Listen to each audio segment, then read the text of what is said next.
The 2025 college baseball season is underway, and we begin the second weekend of the year with teams from the Big 10, Big 12, and SEC converging on Arlington, Texas in the Amegy Bank College Baseball Series presented by Kubota.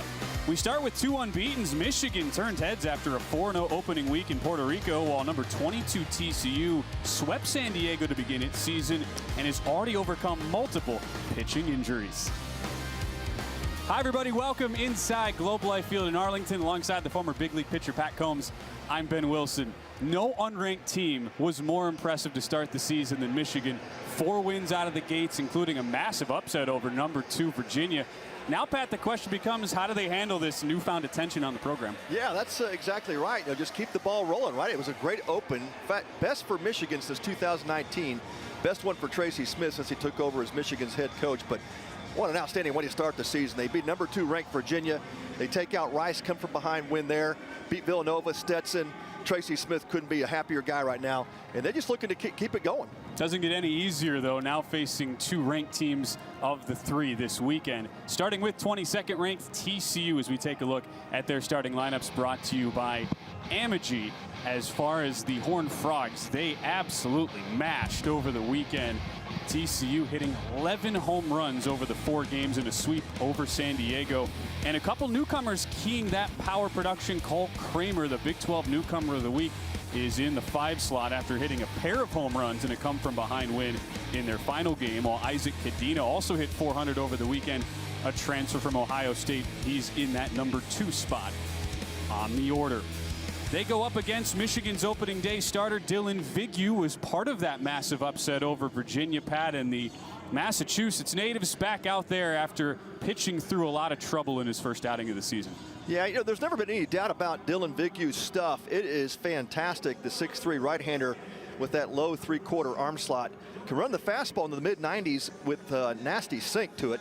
Also has a power cutter that will range in that 87 mile-an-hour zone. But you know, the slider, changeup, back it up. The challenge for him has been the control. And you can see last week he hit 3, walked 1. So if the command is there for Vignew, it should be a nice night. But very difficult. He's going to have to be in the zone against this TCU ball club, which is very disciplined at the plate. Here's a look at how the Michigan defense lines up behind Dylan Vignew. Very clean in the field, just 2 errors through the first 4 games. Had to replace one of the best second baseman shortstop tandems in the country a season ago in Kyle Dernetti and Mac Timbrook were second in the country in double plays. Michigan has turned to a former 2-way player in Mitch Voigt, now solely playing the field. He's at second, while Benny Casillas has been a great pickup, the grad transfer from Loyola Marymount. They key the heart of the infield. There's a good look at Tracy Smith. He's done this quite a while. Pat, 27th year overall as a head coach. Returning Michigan back to the NCAA tournament is the goal this year after a 500 campaign a season ago. Smith has to love the start he's off to in his 3rd season. And yeah, he goes up against Kirk Saarloos on the other side. Yep. Yeah, no doubt for Tracy Smith. And, you know, he says, hey, the season's still early. There's Kirk Saarloos, 4th season as TCU's head coach. But Tracy Smith, what a start. Of course, he's been there before. He did it at Arizona State, did it at Indiana, and has got a College World Series under his belt. He knows how to get it done. First of 6 games over the next 3 days. And we are underway. A first pitch fastball inside on Colton Griffin. It is 37 degrees outside the confines of Globe Life Field. Pat, not the case indoors, as this pitch is in there for our first strike of the day. Yeah, both coaches really happy to get games in this weekend. And of course, that big cold front that came through hit Texas here early this week. Had some highs in the teens over a couple of days. So that's what this dome stadium here at Globe Life Field brings. It's a great place to play baseball when it's that cold outside. 2-1 to Colton Griffin. How about for Michigan, who go down to Puerto Rico to start the season? That one just misses outside, and it's 3-1. Now immediately back into a, at least in their case, an indoor environment. Continuing the season, Michigan will not play a home game until mid-March. As Griffin has a healthy cut, and it's 3-2. Yeah, 94 mile-an-hour sinker at the knees, and well spotted by Vignew outside corner.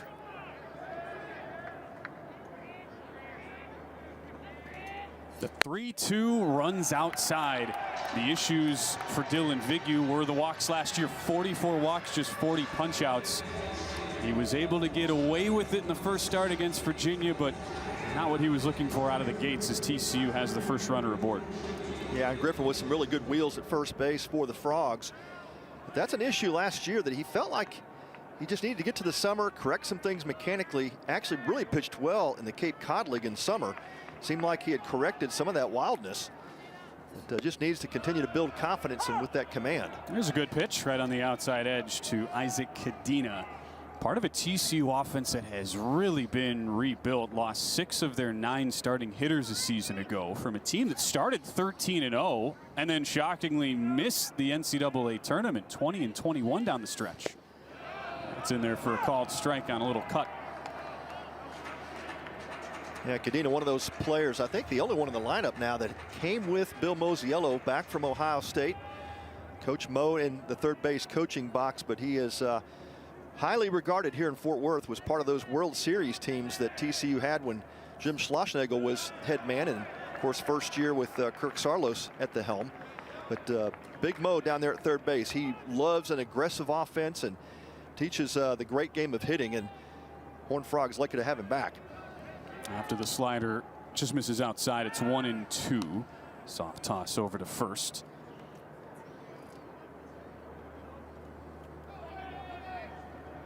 Part of that retooling has meant a bunch of transfers coming in. Colton Griffin leads off with the walk from SFA. Now Cadena from Ohio State. We'll see Cole Kramer a little bit later, possibly this inning. The Wazoo transfer who had the 2 home runs in their last game. A lot of really good new pieces that have immediately integrated into the lineup. Inside on 1-2, snagged by Matt Spear. Yeah, you saw Spear set up outside that time, and Vignew just cut the ball across his body all the way towards the inside back foot of Cadena.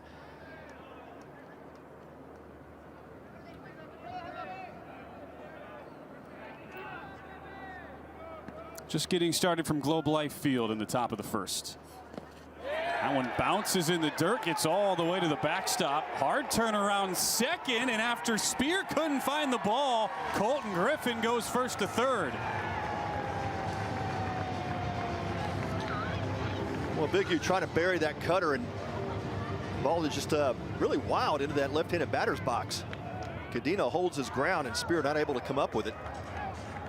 Yeah, Griffin was not slowing down coming around second base after Spear had trouble locating where that ball was going to come down. The 3-2, that misses outside.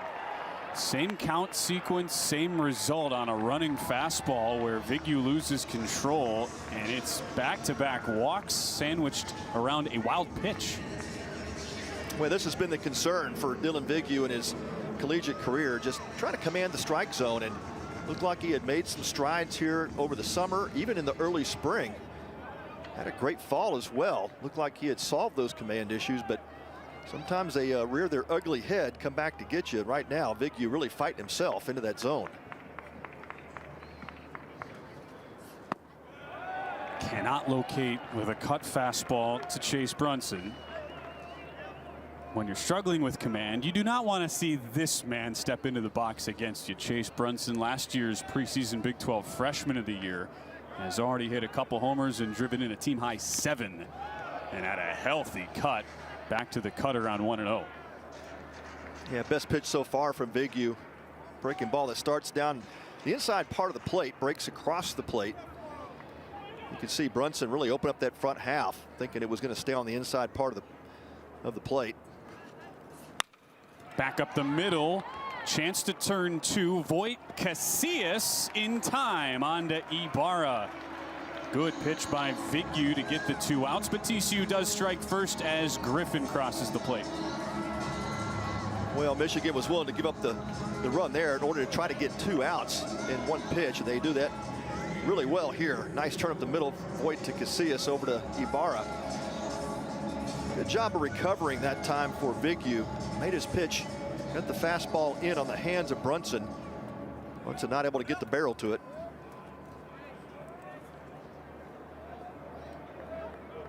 Clears the bases for Noah Franco. Watches that fastball miss outside.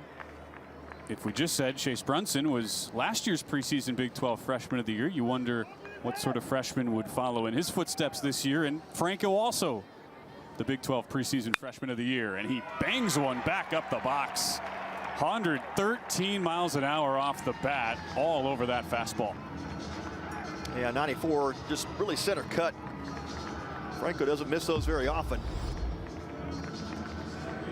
And the ball was down in the zone, but puts the barrel on it, shoots it right back up the middle. Yeah, he creates a tremendous bat speed and shows it right there.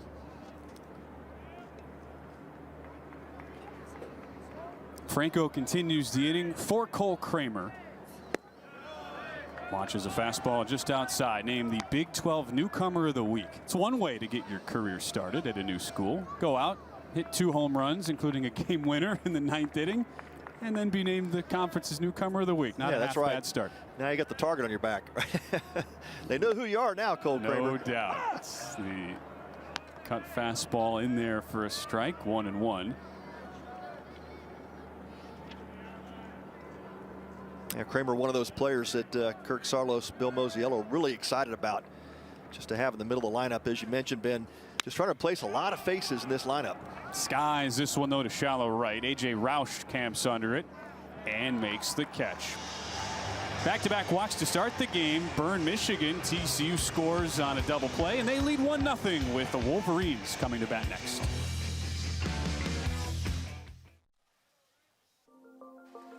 Possibility.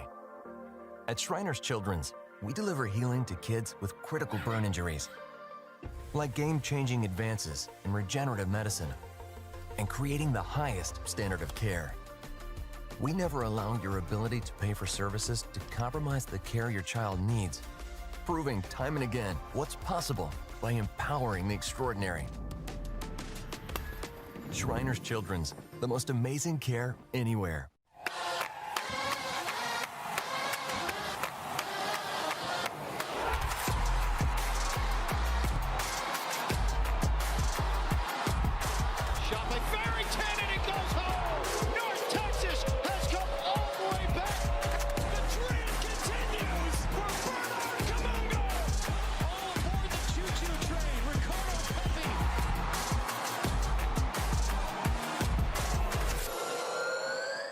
Possible Missions and their dedicated Amegy business banker work together to put the us in business banking by sharing the same values both in the office and out in the community.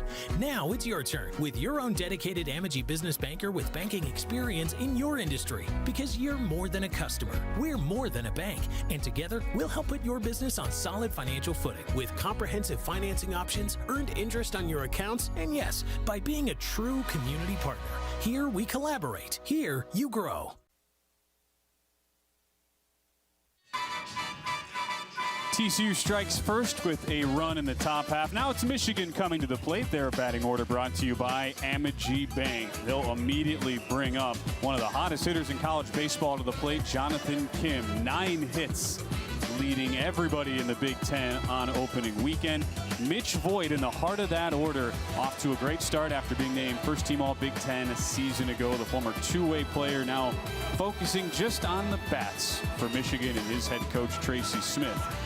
After the Wolverines had 51 total hits, 7th most out of anybody in the country last weekend, and they faced the Horned Frogs opening day starter in Cademan Parker.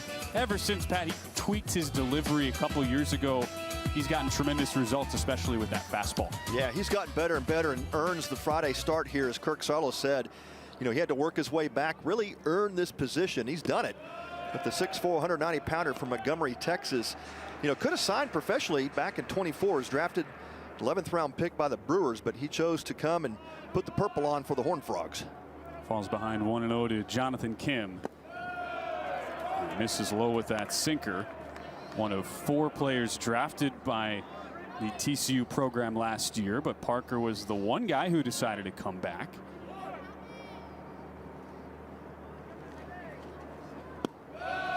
Falls behind 3-0 to Jonathan Kim. an imposing player to start a lineup when you think about a player who hit 9 times successfully in 18 trips over the 4 games in Puerto Rico. Now you can see Parker really pitching him down in the zone. That's been the priority against Kim, and just missing below that strike zone. Taking all the way. That's in there on the outside edge. Yeah, Parker with some big shoes to fill. You think about last year's starter, Friday starter for the Horned Frogs, Peyton Tolley. Great arm. Hard to replace that guy, but Caden Parker gets the call here. Solid first outing. You saw the stats on the board. They're looking to build upon that first start.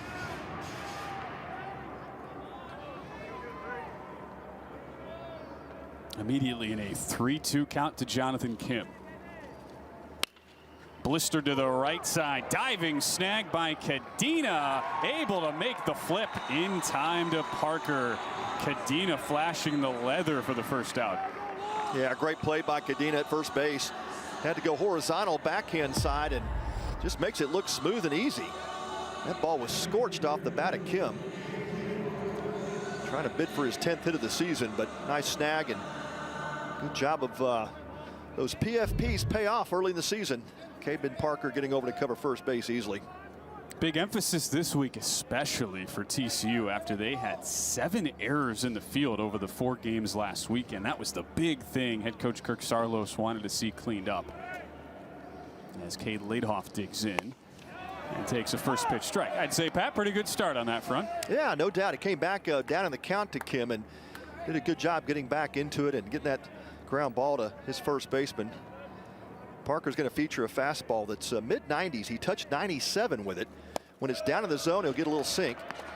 But the changeup that's a plus changeup for him can be an out pitch with the breaking ball.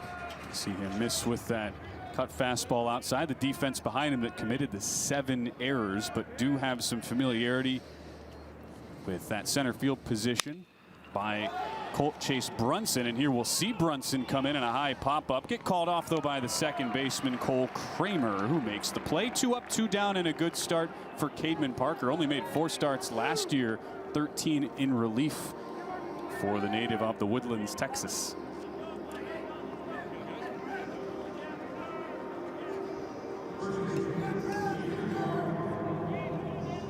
Trying to keep the Michigan bats quiet, not an easy task with how they continually come at you 1 through 9.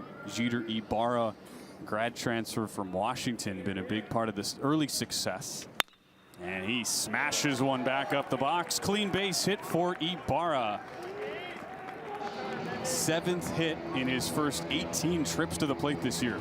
Yeah, great find for Tracy Smith and Wolverines, and comes up, jumps on that first pitch fastball delivery. 93 miles an hour at the kneecaps, and he turns it right back around, 108 off his bat.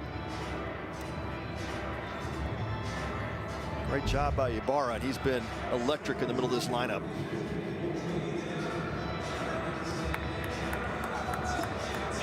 Brings up Mitch Voigt, the Milwaukee, Wisconsin native. First year as a true hitter. Put up big numbers as a two-way player, but dealt with injury a season ago, and now here he is starting at second base. Clearly, the early decision to move him into just a fielding and hitting role has paid off. Couple homers already. As he takes a first pitch slider in for a strike. Hit .471 over the weekend with 7 driven in. Yeah, definitely a great start to the season. And you know, you look up and down that lineup, you always try to figure out who's the guy you don't want to let it beat you today. It's got to be Mitch Voigt. Off to a sizzling start.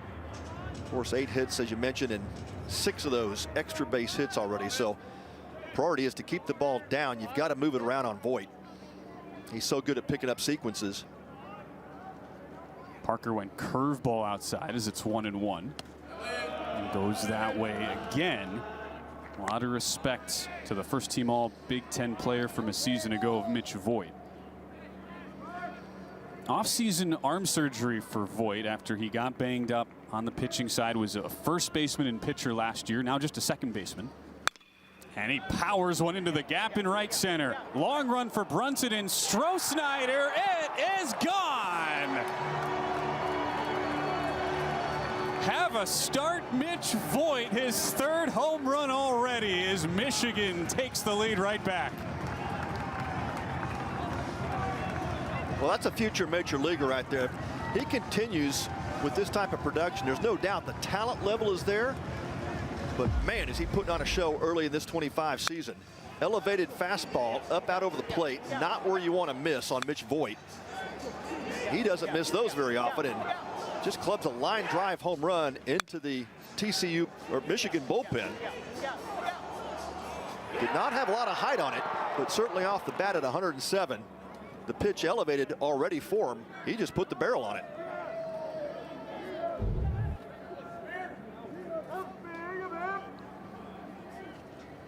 Big time power as Matt Spear takes a called strike. Well, you preach about to power hitters all the time, staying on that backside, trying to shoot those balls into the opposite field gap. That backside home run just shows you the strength that Mitch Voigt brings. Just cannot miss up in this strike zone to that guy. Change up outside now to Matt Spear. Can't miss to this guy either. Had a homer against Virginia on opening day. Out in front of that change as the count's 1-2. He had the walk-off in that huge upset 11-inning win against Virginia. A big stunner on opening day last weekend down at the Puerto Rico Challenge, and Spear on a hit and run scored Voigt from first base. A little tapper out in front of the mound. Parker there to field and makes the throw to Cadena. But Mitch Voigt makes his impression felt right away with a first inning bomb. 3 already in 4 games plus an inning for Mitch Voigt, and it's Michigan on top 2-1 over TCU.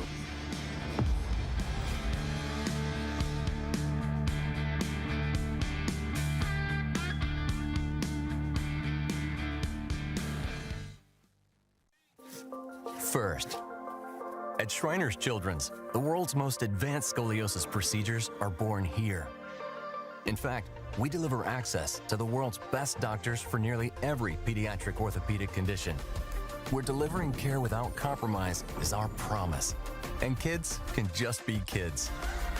Because being first always starts with empowering the extraordinary. Shriners Children's, the most amazing care anywhere. There's an old saying, everything's bigger in Texas. Well, let's just say, IndyCar is about to go to a whole nother level.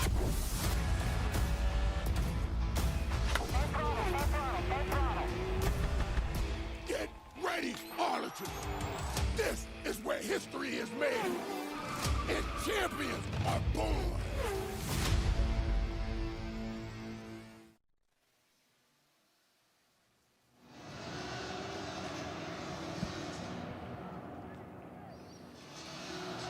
Just getting started from Globe Life Field on a Friday. We go to the second inning. Michigan on top early over TCU 2-1, and we're pleased to be joined now by fourth-year head man of the Horned Frogs, Kirk Saarloos, joining us. Interviews brought to you by Amity Bank. Welcome back, Coach. You're home away from home, you guys. Hard to believe. You're 20. You're going to have 30 games here in this place by the end of the weekend. Pretty crazy, right? Yeah, we really like coming here, obviously, especially, you know, when you look ahead at the Farmer's Almanac and understand it's going to be a cold weekend outside the second weekend of the year. So being indoors is very nice. Yeah, we like those 70-degree temperatures, Kirk. So, hey, you've got Coach Mo back. I know you're excited about that. What does he mean to you in the TCU program? Well, I mean, he's a good friend of mine, obviously, and we've been in the dugout together for I think 9 or 10 years and know each other really well. And he just brings a great calm influence, and he's a baseball savant. He's forgotten more about baseball than I actually know. So he runs a great offense, and the biggest thing too, though, is he really cares for his players, and even when they're gone, you know, he's checking in with them, and he's a big part of this program for sure. Talking with Kirk Saarloos, starting the top of the second. Tell us a bit about your freshman here at the plate, Nolan Traeger, who got a lot of time when Carson Bowen was dealing with blood clots in the fall. Really impressive young product here at the plate. Yeah, we were really excited to get Nolan to campus, and his older brother Jax is on our team. He's been here for a couple years, and you know, Nolan's played at a lot of high-level events, Team USA stuff all over the country and the world, really, and is a great leader back there. And but we feel like we have 2 #1 catchers with Carson and then now Nolan.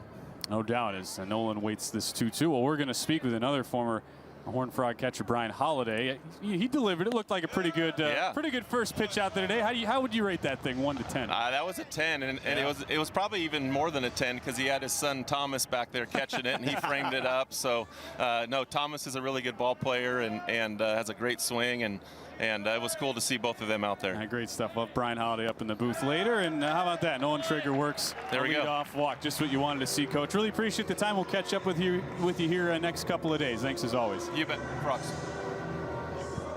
A good AB there for Nolan Traeger. In the shadows of an outstanding catcher, Carson Bone, but it does say a lot, Pat, that Traeger does get the call today and in the starting nod on a Friday. Yeah, what a luxury to have, though, 2 #1 catchers, as Kirk was talking about. That's hard to do at the D1 level, especially with all the transfer stuff going on. You know, you get these young players come in, if they don't start right away, they just jump into that portal and leave. And it's tough to find guys who will actually compete for a spot. And what a luxury to have 2 #1 catchers in his system. Cut fastball for a strike to Sam Myers. It's also a luxury to have a utility type guy like Sam Myers, who did so much last year. He was named honorable mention All Big 12. A little chopper that is fair, picked up by Ibarra as he makes the tag on Myers himself. Traeger down to second base. Well, Myers just topping that breaking pitch offering from Bigu. And Dylan Bigu, when he's down in the zone, that's where he's most effective. Balls will sink. He's got that cutter that works down. When he gets on top of it, it'll work down and away from right-handed hitters. And it's a pitch he just has to continue to work into the zone.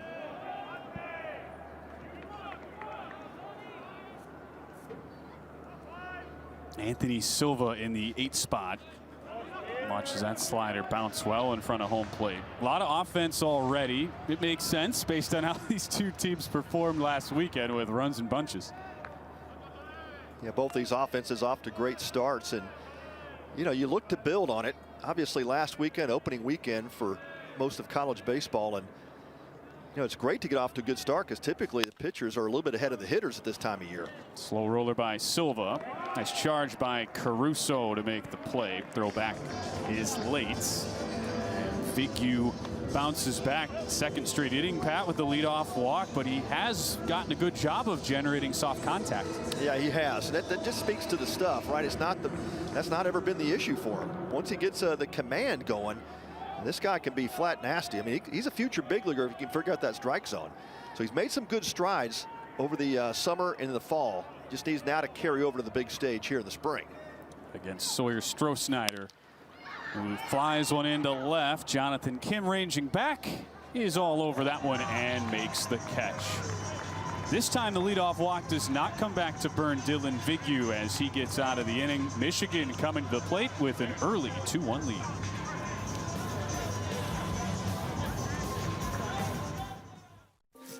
First, at Shriners Children's, the world's most advanced scoliosis procedures are born here. In fact, we deliver access to the world's best doctors for nearly every pediatric orthopedic condition. Where delivering care without compromise is our promise. And kids can just be kids.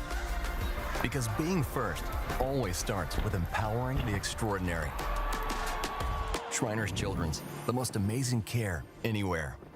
There's an old saying, everything's bigger in Texas. Well, let's just say, IndyCar is about to go to a whole nother level.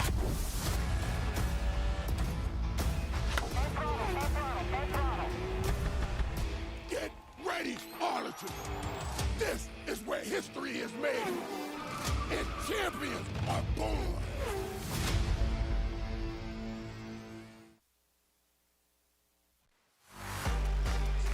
2-1 Michigan to the bottom of the second. And a reminder that all 3 weekends of college baseball here at Globe Life Field benefit Shriners Children's, with a portion of ticket sales going to a worthy cause that is dedicated to improving the lives of children around the world. To donate, scan that QR code right there on your screen or visit globelifefield.com/collegebaseball. What a special weekend that was, being a part of it, Pat, you and I last weekend. And it rolls right along now, and TCU fans pumped to be back in this series. They have played at least one game in Globe Life Field every year since it's opened back in that 2021 post-COVID season. Outstanding weekend, and a few weekends now piled into each other here at Globe Life Field. It really has become a home for college baseball, and what a job the Rangers have done. Rev Entertainment, they have really been committed to bringing more college games here to Arlington, Texas, and these teams couldn't be happier. You know, you get February games and you're outdoors, you never know if you're gonna get those games in. So these coaches are ecstatic to be here playing a big league ballpark and in front of some great fan base this weekend. Cole Caruso taking a first pitch strike. Wave and a miss on the changeup. That applies to Michigan, their third appearance in one of these season opening tournaments at Globe Life. 1-5, went 0-3 last year, but love the position they are in now in the third season of Tracy Smith at head coach. Fastball just misses outside on 0-2. We'll talk with Coach Smith in the next half inning. Part of that is they've got some guys who always wanted to be Michigan baseball players. You haven't always been able to say that. As Caruso rips one to left field, that is over the head and past Sam Myers into the corner. Caruso chugs into second base with a double, and Michigan has wasted no time. 3 balls hit scalding hard off the bat. Yeah, that ball with exit velo of 106 miles an hour, and yeah, great job again by Caruso. He came into the program really known more for his defense, but he just made some really good strides last couple of years, adding to the offensive side of his game, and this time gets the stand-up double to open the inning here in the second. Michigan with a couple of scorching hits so far early off of Caden Parker. Brings up Benny Casillas in the 7-hole.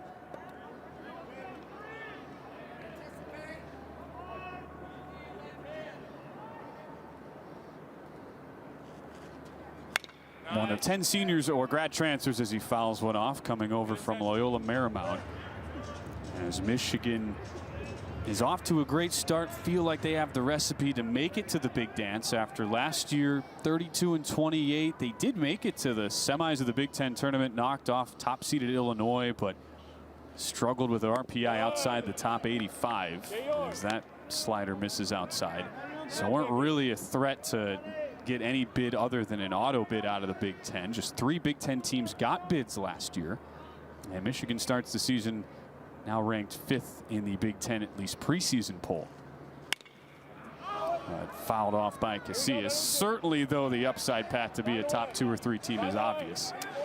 Yeah, and you knew when Tracy Smith took over this Michigan program, you just had to give the guy a couple of years to kind of get his own people in. And Jake Valentine is assistant coach, one of the great recruiting coordinators in college baseball. And we just knew it was a matter of time. He rebuilt this roster, of course, filled up some gaps from last year's overturned roster when they lost about 6 starters, brought some key transfers in. Casillas, one of those guys, one of the older guys on the roster at 23 years old from Loyola Marymount. But they do a great job on the recruiting trail. And you just knew Tracy Smith, with his experience, his winning record from past programs, Arizona State, Indiana, just a matter of time for him. The 2-2 is a curveball that bounces in the dirt. Benny Casillas started his career before COVID hit.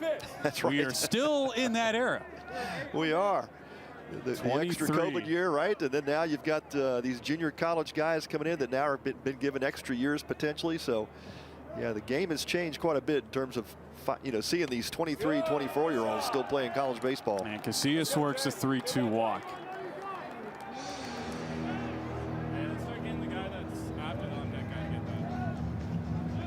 First inning, it was a clean start for Caden Parker. Got the first 2 outs before a single and a home run, and now dealing with some immediate trouble. Gets an early visit out to the mound.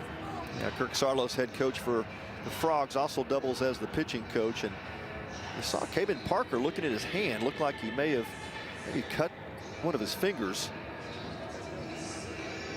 Doesn't look to be anything serious or anything that'll take him out of the game, but sometimes you'll throw a slider or a cut fastball, and that fingernail, if it's not filed down, will catch the inside of your finger. And he's still checking it out. A great pickup. Parker's a guy who has dealt with injury. He missed all of 2023, returned, found so much improvement in his game, slightly tweaked the delivery entering fall of 2024. Now he's back. But in a jam here against the bottom of the order, A.J. Roush up. Yeah, Parker definitely cut that finger. You can see the blood stains on his right pant leg, and so we'll see if that develops any further, if that becomes a problem. But he's wiping that finger every time on his pant leg, and got to put that behind you, though. You got to face this guy, A.J. Roush. Just like Casillas before him, another super vet. Fastball on the outside edge. A.J. Roush isn't 23 yet. He'll turn 23 in a few weeks. The former Ohio Bobcat 3-year starter who had an outstanding fall and gets the start at the bottom of the order today. Check swing offered. Might have been a strike anyway on a good looking curveball that locked him up on 0-2. Yeah, best breaking ball so far from Caden Parker, and freezes A.J. Roush. Pitch that starts over the middle of the plate, breaks down and away. Looked like he was trying to hold his swing. I think either way it would have been rung up on the swing. Here's the pitch track, just off the plate, down and away, but gets the call from home plate umpire Mike Morris. Hey, G, pick him up. Here's our first look this week at the pitch track, which MLB is so gracious to provide us all 3 weekends of baseball at Globe Life Field. Good. First pitch, cut fastball, just misses to Greg Pace Jr. in the 9-hole. Yeah, Tracy Smith glad to have this guy back in his lineup. You know, these nagging injuries last season really kept him out of the lineup most of the time, and he's one of those guys that just has a lot of upside. Just trying to keep him healthy and in the lineup has been the key. After a skewer foul, it's 1-1. One of those injuries was a collision in foul territory with Mitch Voigt last year. Pace made an amazing play, a sliding catch in foul territory, but collided with Voigt. Really scary play. Watches this fastball run inside.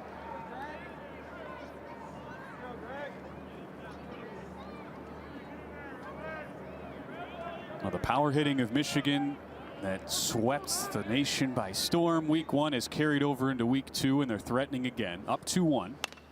Little fist shot, soft liner caught. Good job by the Michigan base runners to freeze as they go back to first with the catch made by Cadena.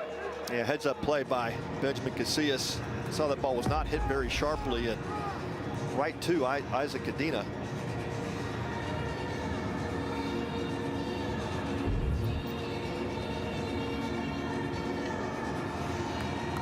It's a bit of a relief for Caden Parker simply because the top of the order is now due up, and at least he has 2 outs, but no easy test against Jonathan Kim, 5th in the country with 9 hits over the first weekend. On that pitch, fouls it straight back. Yeah, got a good fastball, inner part of the plate. Did a good job of staying on it, just missed it.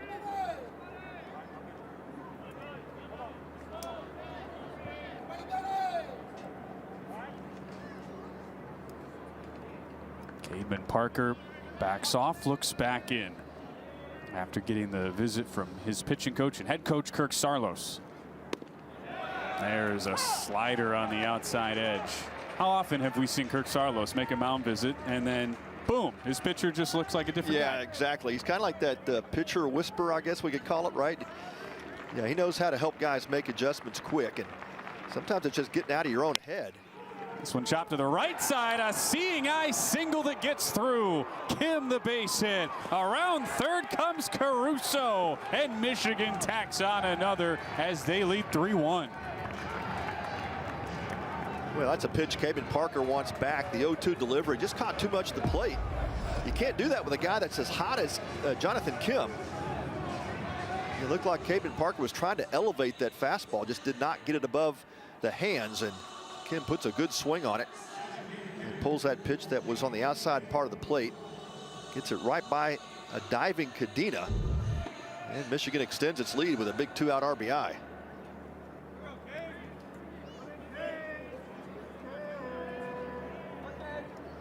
Already nearing 40 pitches for Caden Parker as the first pitch is nubbed out in front of the mound by Laidhoff. Nice job to pounce out of there by Nolan Traeger, who makes the play. Second straight inning where Michigan gets a timely 2-out hit. Jonathan Kim, the RBI base knock. We'll speak with his head coach, Tracy Smith, when we come back to Globe Life Field. Bowman Engineering and Consulting and their dedicated Amagi business banker worked together to put the us in business banking, which included the occasional lunch meeting. Now it's your turn with your own dedicated Amagi business banker with banking experience in your industry, because you're more than a customer, we're more than a bank, and together we'll help put your business on solid financial footing. With comprehensive financing options, earned interest on your accounts, and yes, planning sessions whenever you need them. Here we collaborate. Here you grow. Arlington, the Renegades are going full throttle this spring when the UFL returns. What a catch!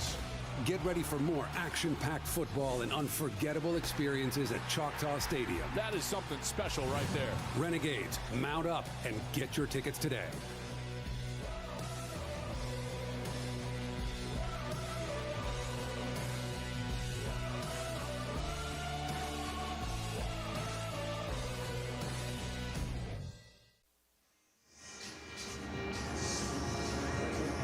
There's a good look at Dylan Vigue, starter for Michigan, faces the top of the order for TCU. We'll check in with his head coach, Tracy Smith, in the next half inning. Really good response, Pat, after the struggles with command out of the gates. Yeah, 31 pitches, 15 are for strikes. You'd like to see that, ball to strike ratio a little bit better for Vigue, maybe 60-40. But he's worked well when he's gotten in trouble. And maybe that's the key for him. Just go ahead and walk the first guy, get him out of the way, and then just go to work and solve the command issues at that point.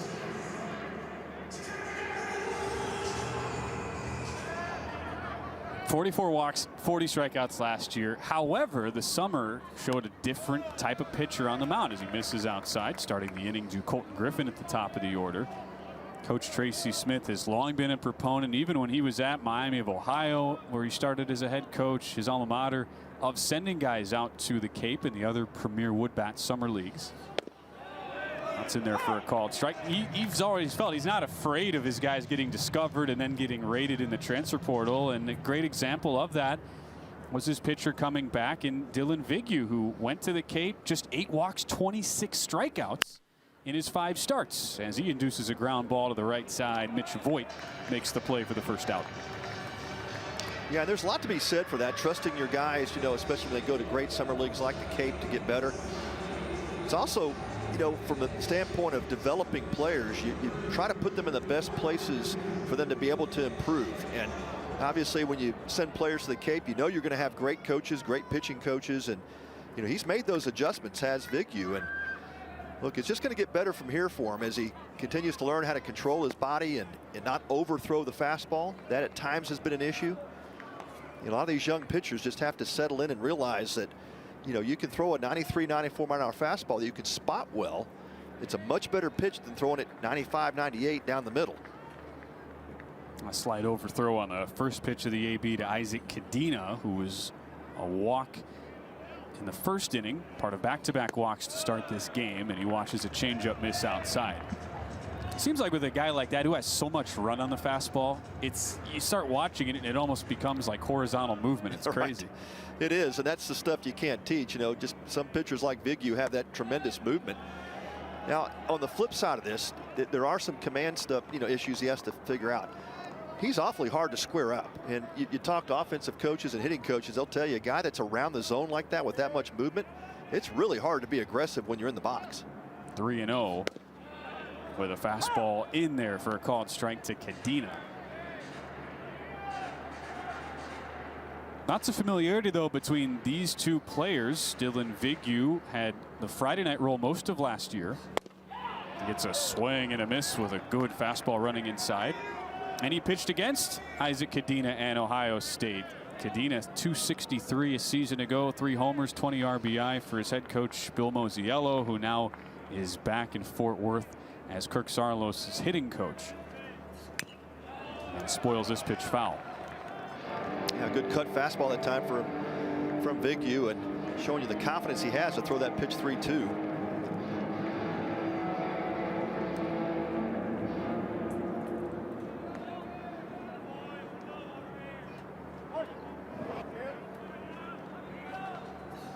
Misses outside for the second straight AB against Cadena. Loses the 3-2 fastball. That brings up the talented Chase Brunson back up for his second trip. Yeah, 4th free pass already for Vigu, and this TCU lineup can hurt you with those free passes. This is a fast, powerful lineup that the Frogs feature. It is a signature of Bill Mosiello.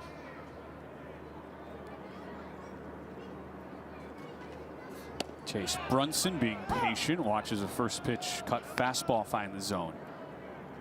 What you just talked about, Pat, is what TCU has wanted to get back to. They are so well known for their speed, their patience. Neither of those things were really there last season. Yeah, they were there at times. You know, they opened the season up 13-0, had things really rolling well, but yeah, by the time they got to conference play, and they had a couple of guys just going to some slumps. It was a real battle offensively for them. It was not the typical offensive output for a TCU coach team. Fewest walks in the Big 12 last year. Foul tip on 1-1. And as a result of that, TCU snapped a 3-year streak of at least 100 stolen bases. Not that they weren't fast, like you say, Pat. They had the pieces. It was just fewer and fewer base runners led to fewer and fewer opportunities. 2-1 now to Chase Brunson with a man on in the top of the third. Out in front. Nice pitch on the slider. That was actually 1-2. They had it flipped around on the scoreboard, but that is a strikeout and the first for Dylan Vigu.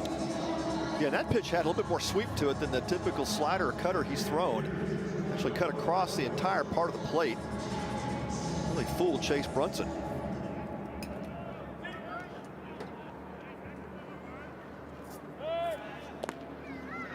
We get a rematch of the first inning AB where Noah Franco spanked one back up the box. The talented freshman thought to potentially be a two-way player, but instead, at least for now as a freshman, just a hitter only.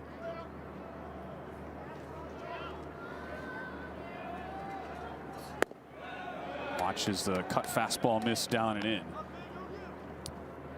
There's a reason why Franco is only hitting right now, though. He was the MVP of TCU's Fall World Series, 6'3", but looks bigger than that in the box. Already 205, good amount of muscle on his body.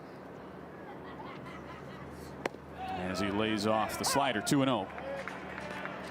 It's a late call back in there, so make it 1-1 instead.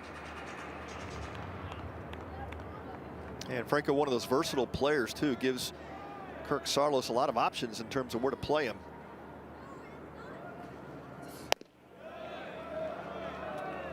Lays off, and it's 2-1. Franco with also a great arm.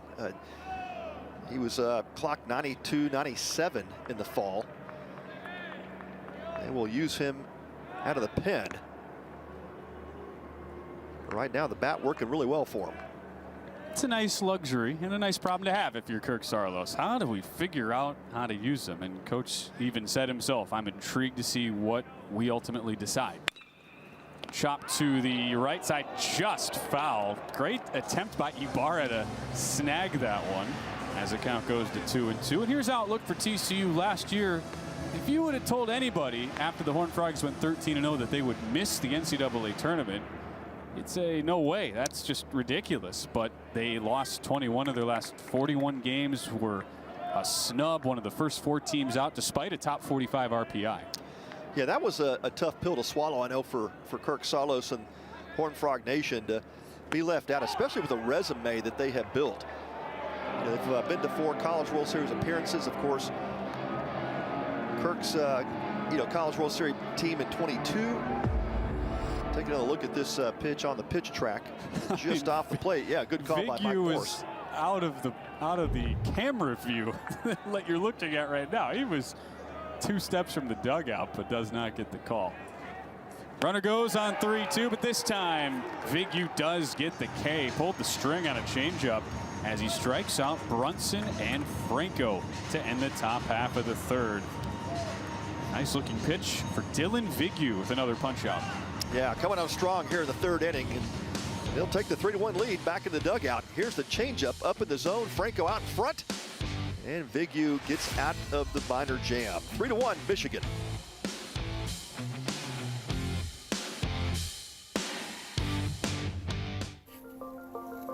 Resilience. At Shriners Children's, we're leaders in pediatric sports medicine. With expertise in sprains, tears, fractures, and other sports-related injuries.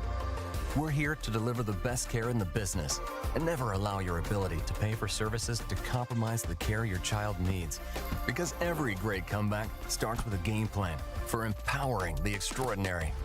Shriners Children's, the most amazing care anywhere.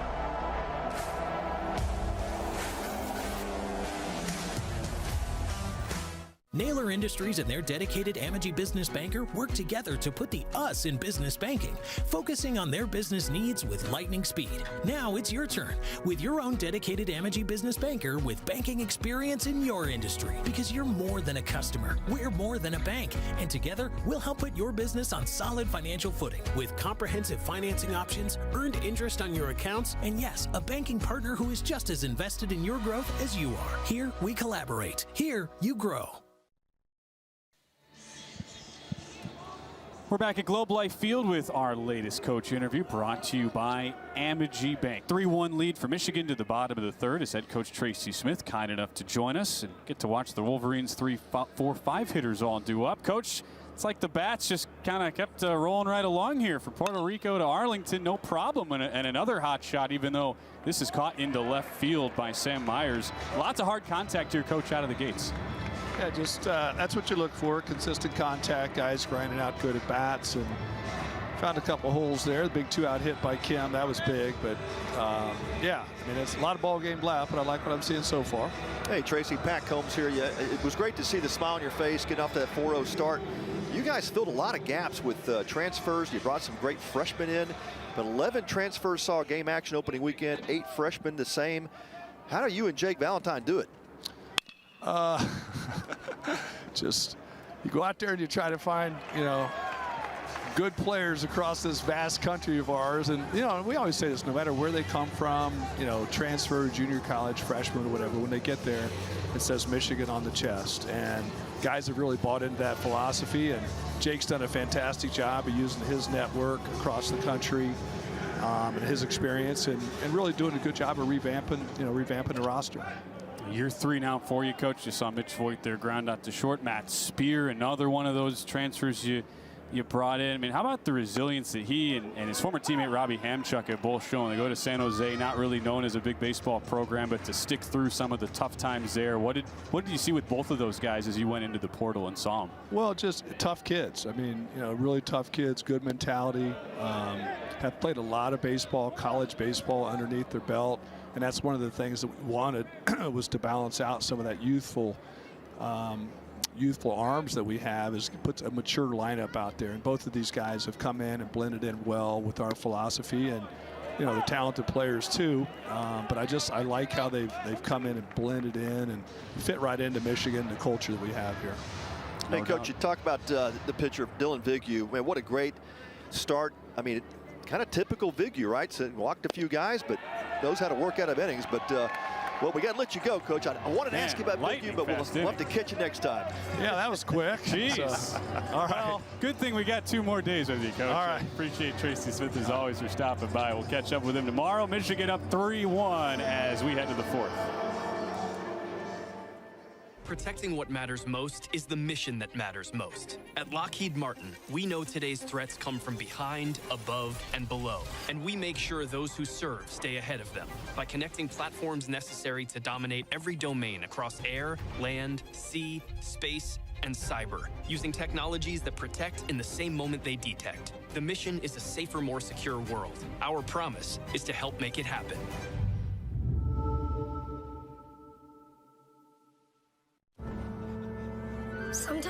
just need a little wonderful in your life. So why not go to a place made for it? Arlington, Texas. It's a city made for fun and excitement and all the things you love to do. And even some things you didn't know you loved until you came here and found them. Come see for yourself why Arlington is a world of wonderful. Everything you thought you knew is brand new. We on a new wave. This ain't what it was. See, when the game changes, so do we. Every day, every play. Always been greater than 12. Now standing 16 strong. In every end zone, any time zone. When everyone else keeps asking, what's next? We know we are. We're back in Arlington, Michigan up 3-1 on TCU as the Amity Bank College Baseball Series presented by Kubota is bringing the heat to Globe Life Field next weekend, February 28th through March 2nd. 4 elite programs, Oregon State, Auburn, Baylor, and Ohio State are set to battle it out in an epic early season clash. Can't make it to the ballpark? Catch every pitch, every play, and every clutch moment live on Flo College. Your alma mater, Pat, getting some love back at Globe Life. Can't wait to see the Bears, who are off to a great start. How about Mitch Thompson's boys this year? They are playing well. Yeah, I caught them on Tuesday. 5-0 shutout against UTSA, and the Bears have it rolling early on. 4-0 so far. Yes, they do. Can't wait for that tournament next weekend as Cole Kramer takes a first pitch strike. We have 2 Big 12 teams. It's actually the first time that TCU and Kansas State have not met in conference play since '87, as this one's jammed up the box. Casillas the charge and the throw for out number 1. With Arkansas and Kansas State, the other 2 teams, they'll play in the nightcap. In the meantime, Pat, how about the job Dylan Vignew has done just settling in here and working around some of the early command issues? Yeah, that was a question to Tracy Smith before we were rudely interrupted by Matt Spears' strikeout. Rudely, yes. Yeah, but really a great start. He is settling in. You know, you're starting to get a better feel with the zone, and oftentimes you come into a situation like this. It's early in the season. You're in a big league ballpark. That adrenaline's running. Even veteran guys like Vignew can struggle out of the gate. And we'll just chalk it up to that. We'll see how the rest of this game goes. But, you know, he's been really getting better with the command, and we'll see if that sticks now. First pitch fastball outside before a good bounce back from Vignew. Count even at 1-1 to Nolan Traeger, the second catcher on the roster, but a guy that Kirk Saarloos wants to get involved often this season, backing up Carson Bowen, the outstanding junior catcher.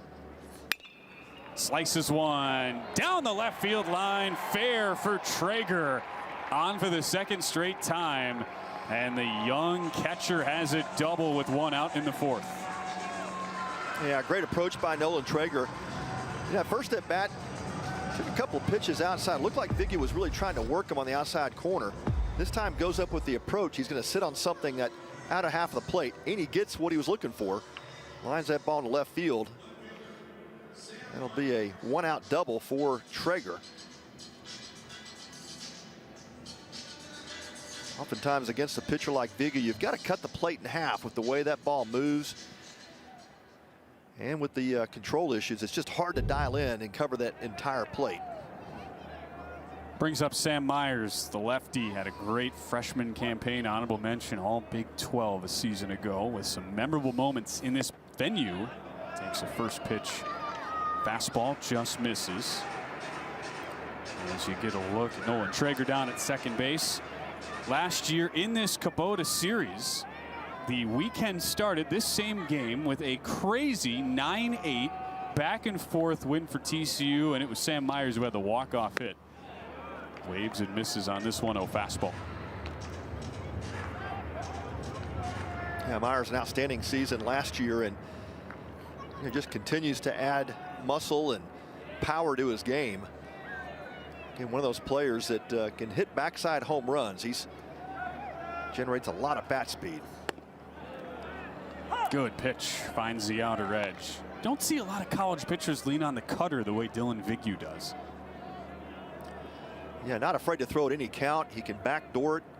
You've seen the sweeping breaking ball, but that cutter is what he usually uses to get ahead of hitters. He's got the changeup. We've seen him pull the string last inning on Noah Franco. So it's a 4-pitch mix, and it's legit.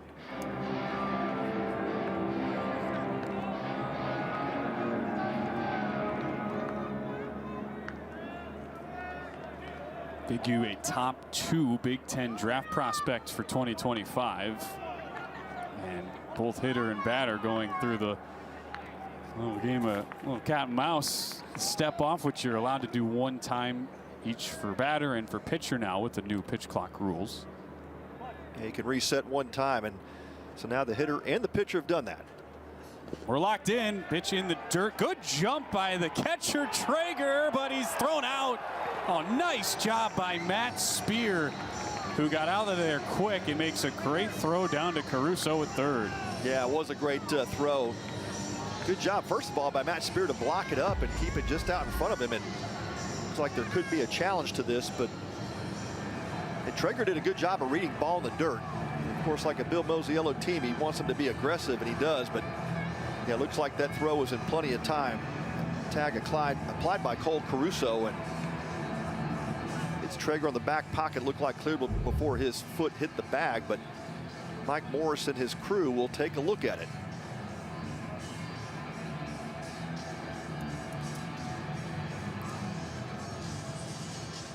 Clint Fagan making that call down at third base. And rare you see the catchers be so aggressive, but keep in mind, Pat, this is a TCU team that had its top catcher Carson Bowen hit an inside the park homer last weekend. That's right. Now you get Nolan Traeger legging out a double, and you got to love the aggressiveness, even though this will likely stand as an out. Yeah, that's something that Coach Mo will not be upset about. You know, he'll have the talk with Traeger about making sure that ball gets away a little bit further next time if you're going to try to take third base. But he likes the aggressiveness, and he teaches his base runners, when you see ball in the dirt, you better be on the move.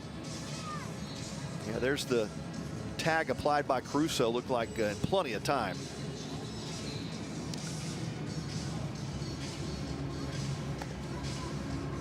Great job by the Michigan catcher Spear.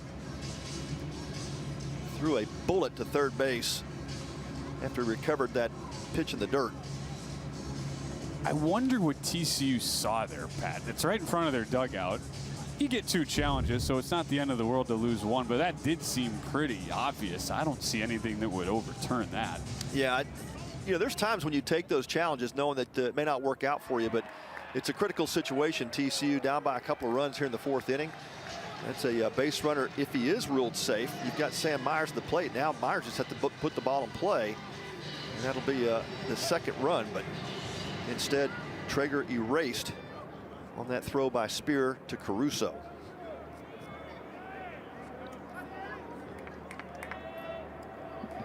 Dylan Vigu has had some sort of traffic every single inning. This has felt the cleanest now with the caught stealing. But the 2-2 is a changeup that misses down to Sam Myers.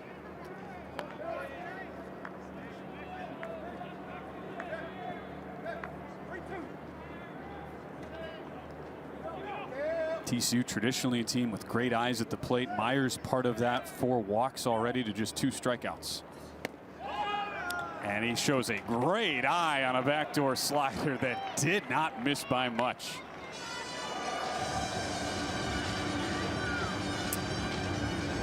Yeah, Myers gets the 5th walk of the game, and yeah, I don't think that ball ever got to the plate. Started off outside, and we'll take a look at the MLB pitch track, and it did not come to the outside corner. So great job by Myers. He earns the bag. You know, often the catchers are the ones really trying to sell that to the home plate umps, and Vigu's tried to, waltz his way to the dugout in an effort to sway Mike Morris. It hasn't worked out for him so far. Not going to work with Mike Morris, that's for sure.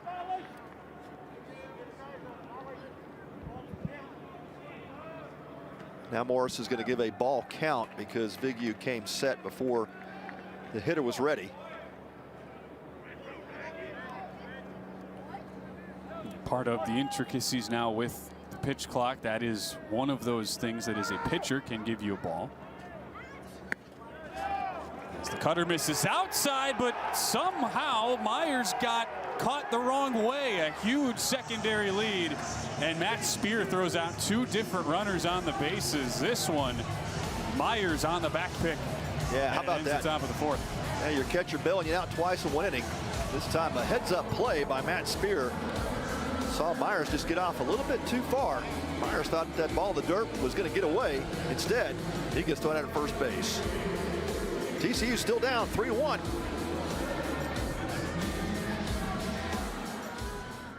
At Shriners Children's, we're home to the world's leading pediatric orthopedic care. Because so many life-changing advancements start here.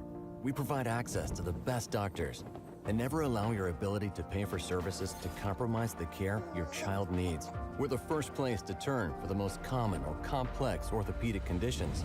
Home to possibility and empowering kids to achieve the extraordinary. Shriners Children's, the most amazing care anywhere. Record-breaking global superstar, Shakira. Live in Arlington. Las Mujeres Ya No Lloran World Tour. Globe Life Field, June 11th. The phenomenal new album Las Mujeres Ya No Lloran is available everywhere now. Get tickets now at Shakira.com. Yeah, winning a policy. Thank God for $1, a prophecy. Lot of pressure, I am a prodigy. Everybody inside of the stadium tell me they proud of me. Shot in public, training privately. Homer, straight to the balcony. Building muscle, I never can bother me. Texas Rangers together, we by the team. Go man, this is the dog in me. Still a game on the road, it's a robbery. Stand on base, going strong, no apology. Corey Seager might give it to raw. Like I see it, descending my arm.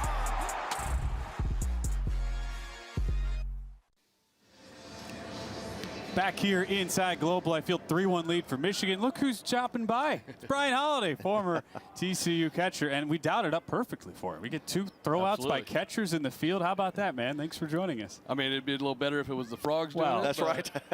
You can respect good catcher I respect some good catcher play for sure. It's fine. You know. I mean, Pat in his day used it to, you know, he loved good catcher. I had to have a good catcher, yeah, especially with the way I threw. Yeah, that was great to see. A couple of good blocks here. But, Brian, great to have you back in the booth. Great to have you here watching the TCU game. I know it's the Frogs are down, but you got to feel good about the start of the season, right? Absolutely, absolutely. It's a great start. San Diego 4-0, so it was a good to watch them play, and always good to start the season that way.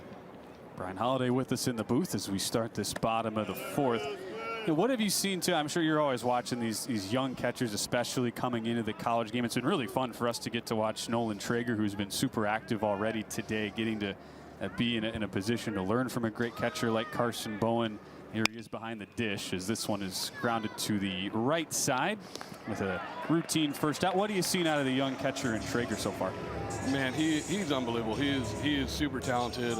I love watching the way he works. I mean, I think he's the whole package. He can hit, he can catch, he can call a game. He's a great leader, and he's a really unique player being a freshman and being young and being able to lead a team the way he does. It's fun to watch. Now, Brian, you played for Coach Slosh, and you were kind of back. You guys kind of started that big World Series run. Kind of take us back to your college days, and what was really the main factor of you guys being able to build such a great program at TCU, which was really difficult back then for private schools to do. Absolutely, it was tough, but I credit it to the players that kind of came before me and laid the groundwork. We had guys like Matt Carpenter, Chad Huffman. We had all these guys that eventually went on to play pro ball as well, but they really laid the groundwork. Coach Slosh, he knows how to build a program, and we all bought in and we all believed, and we were just a true team that played for one another, and I think that was the foundation of the success. Benny Casillas up here for Michigan, 1 out in this bottom of the 4th. As he smacks that one just foul. How surreal is it? It's been 15 years since you were Johnny Bench Catcher of the Year in college baseball, and now the way college baseball has changed, we've got these awesome events. We're in a big league park. It has to be wild, just from the alum perspective, to be like, man, these guys have it good. They really do. And I joke when I walk in the locker room and they have a whole food room with any kind of drink they want, any kind of snack they want, and you know, we got the box chocolate milk, and that was it. That's right. You made it work. There's a nice catch out in right field. They don't know it wasn't always like that, Brian. Yeah. Yeah, that's the game has changed definitely with the college level. What are some of the things that you enjoy about college baseball today? Man, I love how talented they really are. You know, it's just the game's evolved where these guys that are coming in are bigger, faster, stronger, and these freshmen that come in, I mean, they're so much more mature than guys my age when we were freshmen, and the things that they're capable of, that's my favorite thing to watch right now. You talk about guys coming in right away. Freshman Sawyer Stroh-Snyder, he made that look pretty easy, running it down in right field for the second out as A.J. Roush comes to the plate. And Pat and I are both noticing just the amount of, say, on the Michigan side, Dylan Vignew, you know, the amount of college baseball pitchers now with such deep arsenals. These guys throwing cutters left and right. I just wonder how you look at that and seeing how the game has changed from that specific aspect, that pitcher to catcher relationship.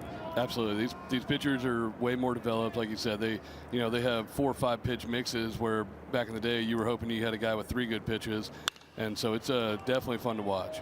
This one on a hop, hard for Kramer to get over there. He has that knock off his thigh. Play at second base, and they got him. A.J. Roush gunned down. Sam Myers makes the play. How about that? Little pitching, little defense. There we go. Perfect for the former TCU catcher, Brian Holiday. Hey, thanks so much for joining us. I really appreciate it. Thank you for having me, and go Frogs. You'll like what he sees as we go to break. Pat, how about that? Yeah, Sam Myers. Yeah. We're trying to stretch 2 there. That's one that Brian Holiday would have tried as well, but yeah, great play by the Horned Frog defense to get the out. They'll come to bat down 3-1. I don't feel right unless the odds against me. Back against the wall of my strength. Yeah. I can't let it break.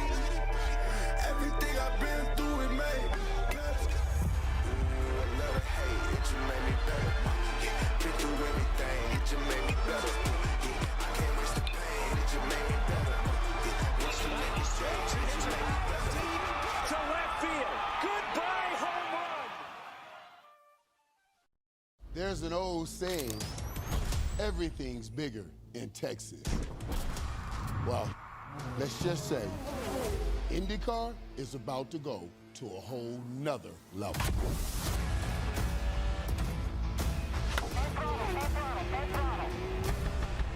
Get ready, Arlington. This is where history is made, and champions are born.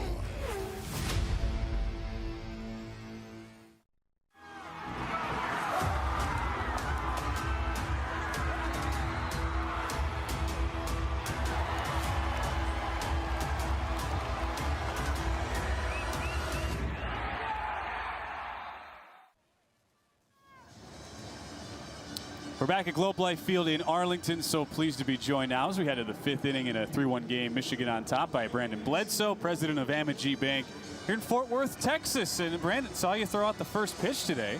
Yeah, and you're going up against a big league catcher right next to you. That had to be tough. That was nerve-wracking. I tell you, he can throw the ball a lot better than I can, but it was really an honor to be out there with a wonderful athlete such as him. It was a lot of fun. You made it look easy, though. Yeah, there were no signs of nerves. Yeah. As we kick off this 3-day Amagi Bank College Baseball Series. Don't worry, the cameras were rolling too, so we had a look at it. We'll show you in a second. This one nubbed foul. Well, Brandon, we got to Amagi Bank all over the ballpark now, and great to see that, right? Local business supporting college baseball. What caused you guys to want to get involved here with it? Well, it's, this is America's pastime, and to be here at Globe Life with these wonderful student athletes, and there's a lot of families in the stands, a lot of business folks, and we're just really proud to be part of that, and especially here in the Metroplex, and be the one of the founding sponsors of the College Baseball Series here at Globe Life. So it's wonderful. We just showed your first pitch. You could be a good situational lefty, Brandon. I mean, you had, southpaw. Yeah, I love that. You got the delivery. Yeah. It keeps the hitters off balance. That was great stuff before the game as Silva fouls it off. And to have 2 programs both near and far, right? They come from 3 different Power 4 conferences. 3 of the 4 teams undefeated coming into this weekend. I'm sure that's just the cherry on top for you guys. A weekend absolutely. that already was going to be great. Yeah, here it is in February, and it's 72 degrees in here, and we have two wonderful teams. They're starting out at both undefeated at 4-0, and I can't think of a better place to be here on February 21st. Silva back up the middle. Nice diving catch by Mitch Voits, who has already hit a 2-run homer today. Now he flashes the leather for the first down. And speaking of Mitch Voigt, he is on the watch list for the Bobby Bragan National Collegiate Scholar Award. He's nominated by his coach, and he's one of the wonderful student athletes at the Michigan Wolverine program, and that's just a great example of the quality of the athletes that are out here today. So hats off and good luck to Mitch Voigt as he's pursuing the Slugger Award. How about Brandon kicking it with some color analysts? I'm telling you, keep him up here for a few innings. No doubt. Here at the bottom of the order, Sawyer Stroh-Snyder. It is amazing. You watch, even in this game from the first inning, the level of play. I mean, these guys have not been phased whatsoever, and especially for TCU, this is their sort of home away from home. Well, Brandon, you got your purple on. Is there a relationship with TCU? That just a little bit. I grew up in Fort Worth. Actually, I'm a Longhorn, but if you grew up in Fort Worth, you're always a Frog fan, and so we have a certain coach now in Austin that's got a few folks in Fort Worth a little upset, but in any event. That's right. Well, he sure built a program here at TCU. You know, back, we were just talking to Brian Holiday about that.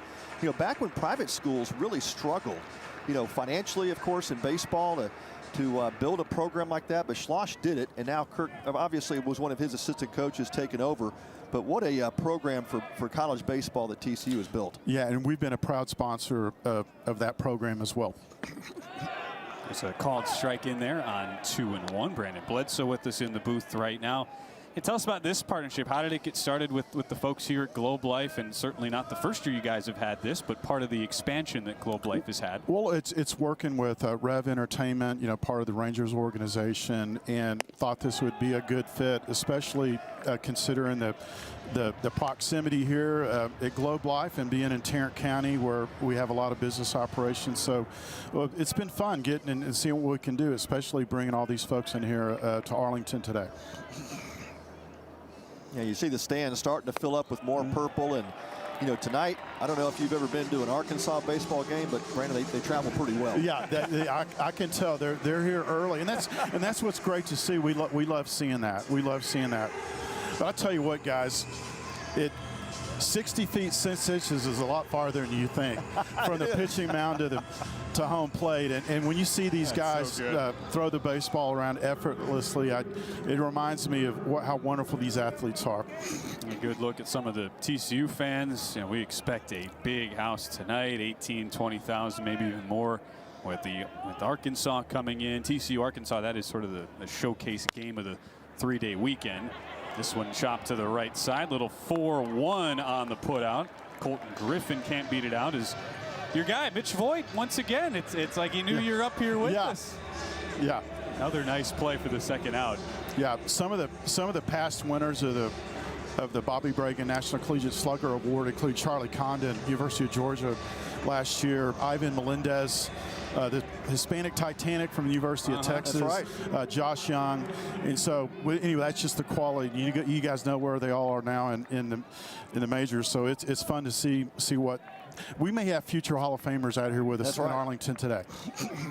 Brandon, I'm impressed. You know your college baseball, man. I love it. I'm trying. Well, look, you think about where the college game is growing. I mean, I don't know that 15 years ago, set aside the fact this building wasn't even constructed, but you know how a partnership would have even worked if the interest wasn't there. Well, now it certainly is, and that's been the most impressive part of all this, it seems like. Yeah, and there's in Fort Worth, it's been a great baseball town. I just recently learned, sadly, we used to have the two oldest living New York Yankees were in Fort Worth, Dr. Bobby Brown and Charles Robinson. They're now passed. We have things like that in Fort Worth, and there's a legacy that LaGray Field had 40 Hall of Famers play there in Fort Worth. That's right. Yep. And so this is just a wonderful baseball community. Isaac Cadena watches this one outside, 2-1. Now Horned Frogs with a great fan base. In fact, they can go 20 minutes. And you know what that commute was like. You get used to it here. Coming to Globe Life Field. They've played a lot of games here in this particular venue. What's your read here on Isaac Cadena? We'll have you play analyst right here. What are you thinking? 3-1 count, down 2. Good early game. It's been well pitched, well fielded by both teams.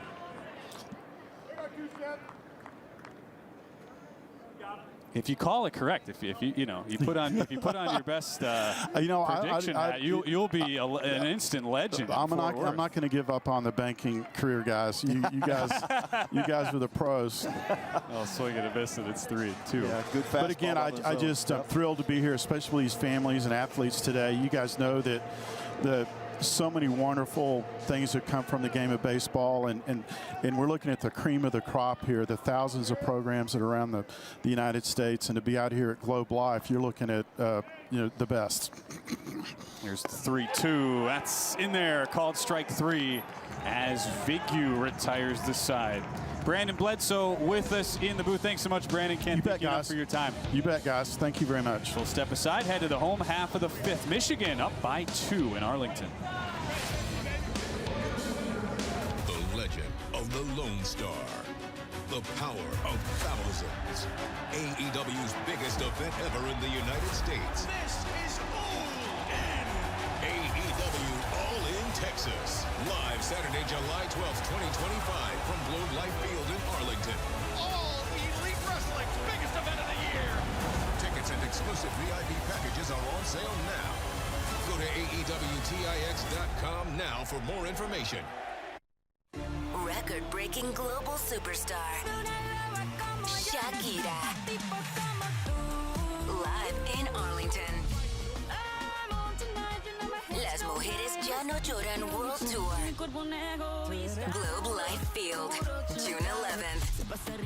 The phenomenal new album Las Mujeres Ya No Lloran is available everywhere now. Get tickets now at Shakira.com.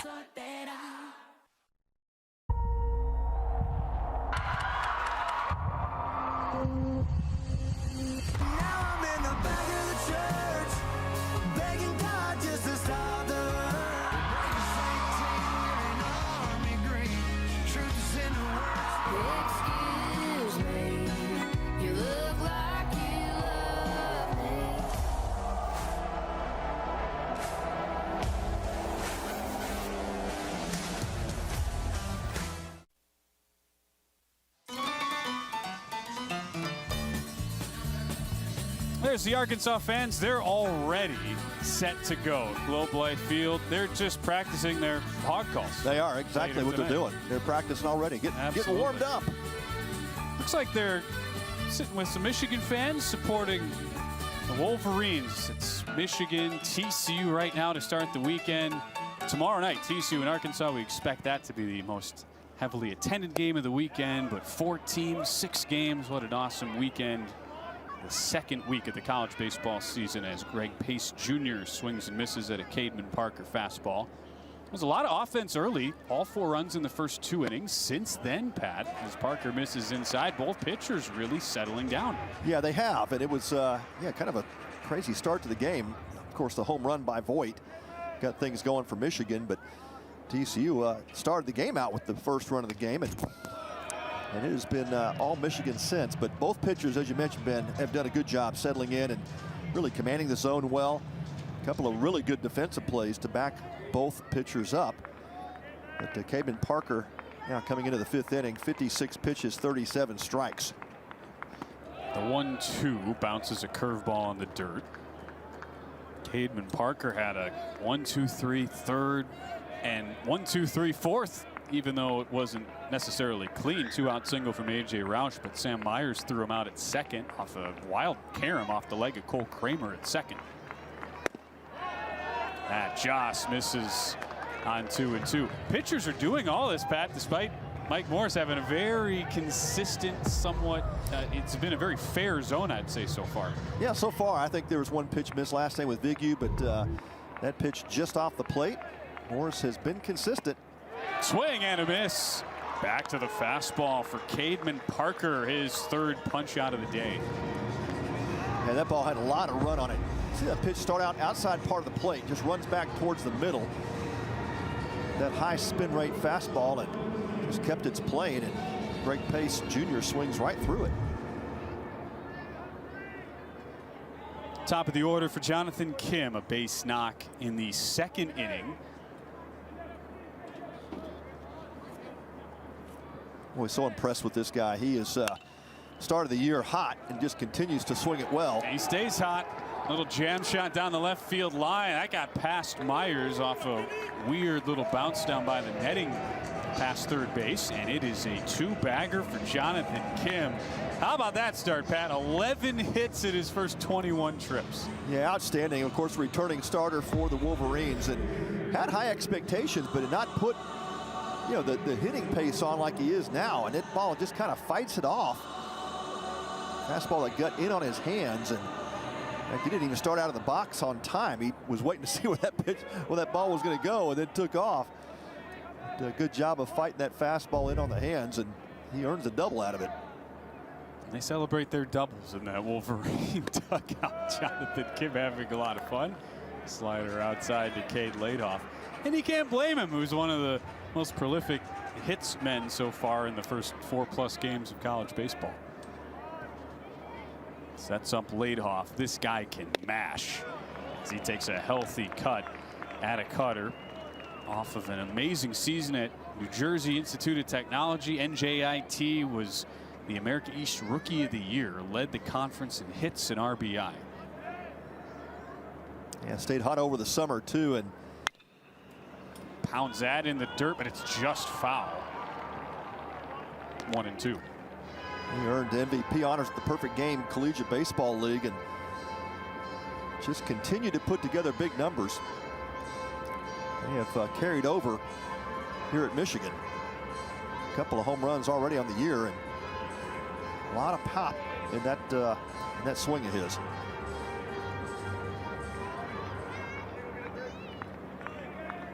Saved his best for last. 3 homers in 4 games in the conference tournament last year for NJIT. The 1-2. Another chopper just fouled on the third base line.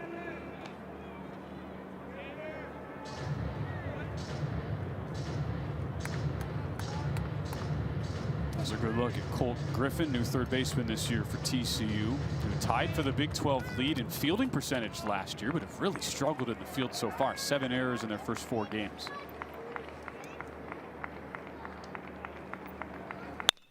Blisters one up the middle. It's right at Chase Brunson. Little knuckleball out there, but Brunson able to keep his footing and makes the catch for the second out. Yeah, ball hit straight to Brunson in center field, but love his footwork out in center. You saw how he positioned his body to be able to get behind that line drive to make a strong throw to third base. I think Jonathan Kim may be tagging and trying to attempt to take third, but yeah, Brunson's maneuvering with his footwork allowed him to get behind that throw back in. 106 miles an hour off the bat. Allowed second out, brings up Jeter Ibarra. It's a good curveball in for a strike.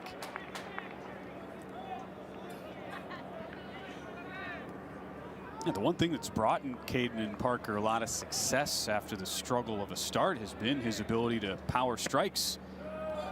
Changeup just misses outside. Not a single free pass since the second inning for Parker. Yeah, and he's just mixed his pitches up really well. It's been difficult for these Michigan hitters to really dial in. Move the ball in and out, up and down. Throwback to second. We've seen a lot of good catcher throwbacks today. That one just a shade late on Kim. And Traeger with the dual purpose, trying to throw him out obviously, but also keep him a little bit closer to second base.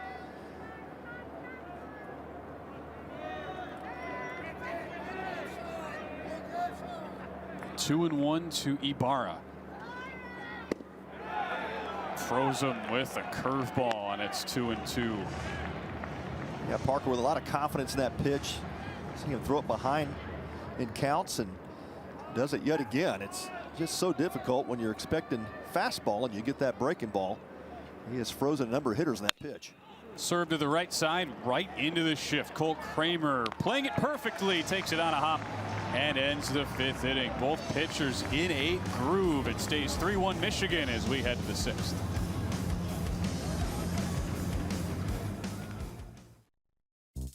Golden Chick's new Golden Bowl is so big, it's a whole lot of yes and a whole lot of yum. So if you like big bowls, and we cannot lie, the new loaded mashed potato bowl is a whole lot of Golden Chick, a big bowl you can't deny. Woodcraft and their dedicated Amagi business banker work together to put the us in business banking, creating a long-lasting relationship with open and quick communication. Now it's your turn with your own dedicated Amagi business banker with banking experience in your industry, because you're more than a customer. We're more than a bank, and together we'll work to help put your business on solid financial footing with comprehensive financing options, earned interest on your accounts, and yes, the support you need to reach your business goals faster. Here we collaborate. Here you grow.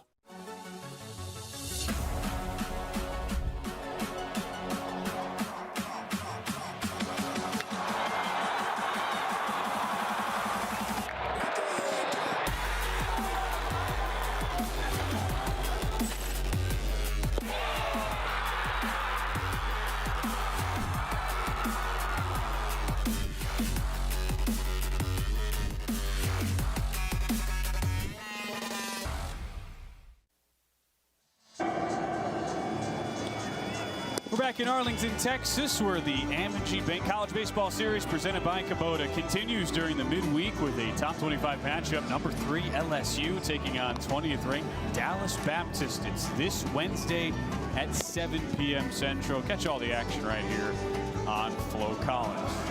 Those kids are excited for that. Maybe they're excited for the rodeo too, which comes to Arlington. Either way, anytime you get kids riding horses and running and hitting each other with said horses, you always enjoy it.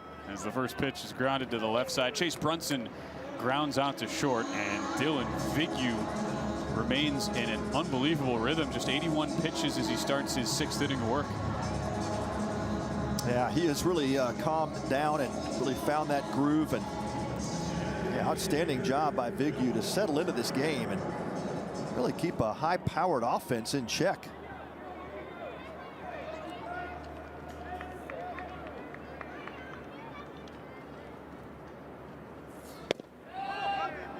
Just misses, going fastball to Noah Franco.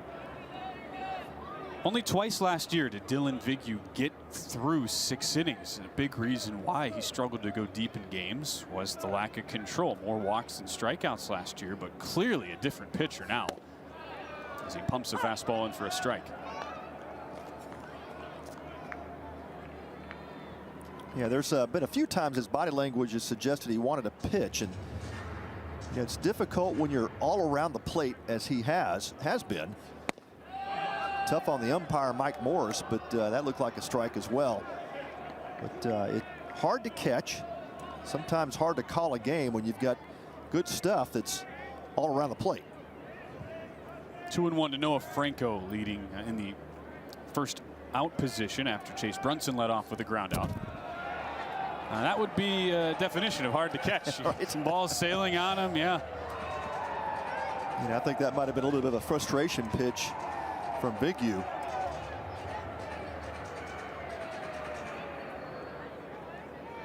You wonder how long the leash will be this inning in particular for Vignew, a guy not normally accustomed to going super deep. Check swing, called strike as the count runs full. Yeah, that's just an impossible pitch to hit if you're 3-1 like Franco is. He's looking for something out over the middle of the plate, and Vignew just picks that outside corner down and away. Lost him on 3-2. Went slider.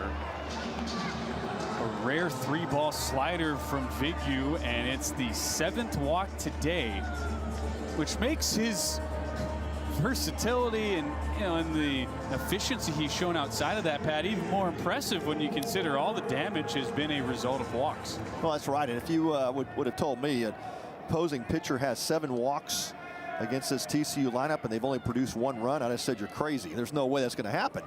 But this speaks to the stuff of Vignew, and now with that pitch count at 88 pitches, this might be the day for him.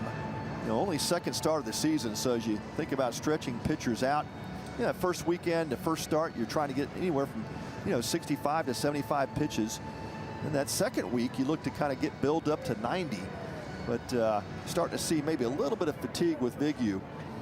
And you saw that last pitch. He shook to get to the slider. And so that was his call. He felt more confident in that than attacking with the fastball. And I think some of that goes back to the respect of Noah Franco not trying to give in to the fastball on a 3-2 count. I keep him out there. Brock Hunsinger, the second-year pitching coach, helped bolster Tracy Smith's staff last year, who was an assistant at both Indiana and Arizona State under Tracy Smith when he was there. Goes back to the dugout, now watches a fastball way low and outside. Cole Kramer at the plate in a big spot for TCU. Have not had many chances to stack quality at bats on top of each other, but there's a big opportunity now with Vigyu toward the end of his line. And it's Kramer ahead in the count, 2-0. Yeah, starting to get really wide with the command, and you know, he threw one over the head of Spear a few pitches ago. Now he's just spiked a couple of pitches here to start Kramer's at bat. Yeah, it should be his last hitter either way, I would think.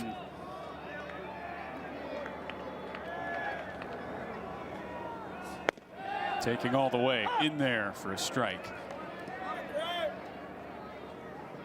Cole Kramer played against TCU last year when he was a Washington State Cougar. Coach Kirk Sarlos has a family connection. His wife's aunt and uncle actually good friends with Cole's family. As this one's pounded into the dirt, it's a bobble and everybody's safe. Cole Caruso knew he would have to hurry, but maybe just took his eye off it as it went into the glove. And it's 2 on with 1 out for TCU in the 6th. Yeah, it should be an E5, but it was a difficult play. You see the third baseman, Cole Caruso, having to go back on that ball. It's chopper high. That's not often a play a third baseman has to make. And I think you're exactly right. Ben may have just taken his eyes off it at the last moment. Would have had to be a quick flip over to Voit to get Franco coming from first base, but looks like that will be it for Dylan Vigyu. So great job by the Michigan pitcher to pitch through some difficulty with his command, also with plenty of base runners today, but he did his job, got the Wolverines into the 6th inning. But he'll lead with a couple of runners that will go under his pitching line as we see the first reliever out of the pen for the Wolverines. Well, the last time Dylan Vigyu went 5 1/3, his team had some late inning drama and walked off second-ranked Virginia. Michigan hoping that will repeat itself as they go into the bullpen in grad transfer Cade Connolly. Set you up on Connolly next. Vigyu's day is done. His team still on top, but TCU is threatening in the 6th.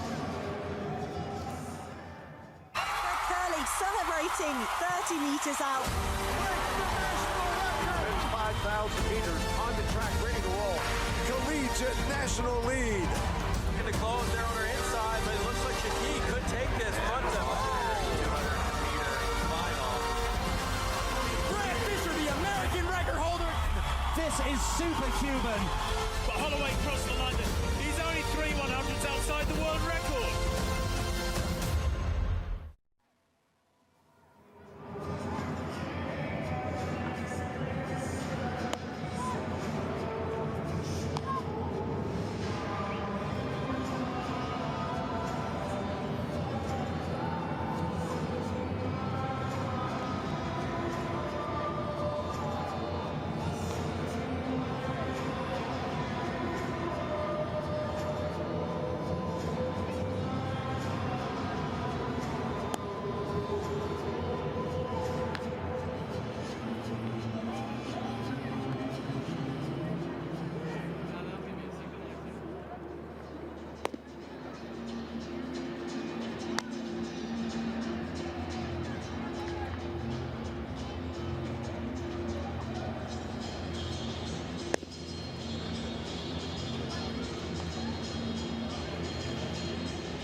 Cade Connolly enters the fray for Michigan as Dylan Vigyu's day is done. How about his ability to work in and out of trouble, Pat? Well, that was key. You know, given he had 7 walks, gave up only a couple of hits to these TCU Horned Frogs, but yeah, just continually got himself into trouble with free passes, but made some great pitches when he had to. Of course, we talked about the stuff. The stuff plays up to the next level And he did a great job of working around some difficulties today and keeps the Horned Frogs on the board with only 1 run, but he is responsible for these 2 base runners. Now a special moment for Cade Connolly, the Texas native who is from Austin and didn't pitch all of last year, coming back from injury on his 3rd school. But was great on opening day against Virginia. Got 4 outs, struck out 2 batters in relief. And the lefty is known more than anything for firing strikes. He does that here with a slider. Yeah, he's a strike thrower, and that's what you like to see with a left-hander, especially come out of the pen in tough situations. But Connolly, great numbers out of Southern Cal, of course, the year before when he didn't pitch last year. 43 strikeouts, only 10 walks over 34 innings in 31 appearances back in 23. Slider outside to Traeger, and he gets 2 lefties to come out of the pen and face. Yeah, the slider is the out pitch for him. It's a good one. Throws it in the low 80s, but really difficult to pick up. Hit hard to right center. Roush back, as is Pace. They both got a beat. They collide, and the ball is caught. Tagging from second is Kramer. That ball gets past the cutoff man, and a wild play. Could have been a disaster. Does result in the 2nd out for Michigan. Yeah, collision in the outfield. You're right. It could have been a disaster, and it's just communication issues between Roush and Greg Pace Jr. You saw Roush look up like, who's going to take this? So, yeah, just clips the foot of Roush as he comes across to make the catch, able to hold on to it. But yeah, really dangerous play there. Right center field between he and Greg Pace Jr., but does result in an out. So a couple of outs in the inning.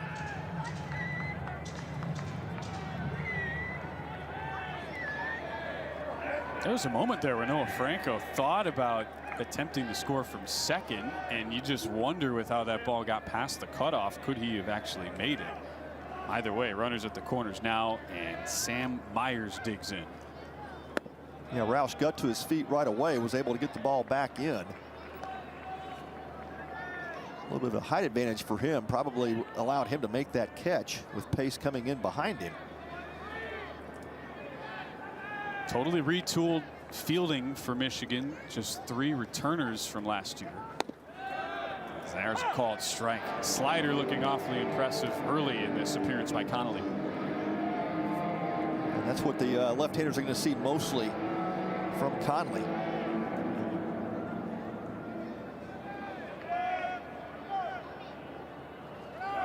Runner goes from first. They let him take it all the way as Kramer has a stolen base. Yeah, that was stolen off of Connolly. Connolly with a big leg kick, not paying too much attention at first base. Here's the pitch track, and looks like that was in the strike zone. Did not get the call. 2-1, fisted off, foul.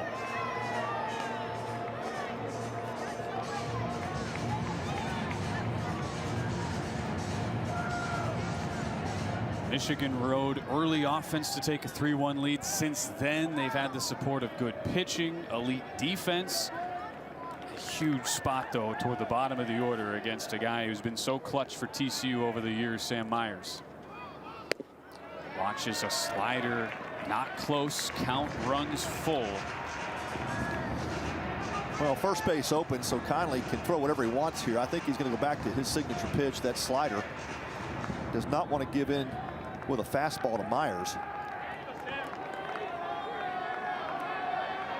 2-run game in the 6th, 3-2 with 2 outs. Punch to the left side. Kim coming in. He can't make the play. Off his glove, and we're tied at 3.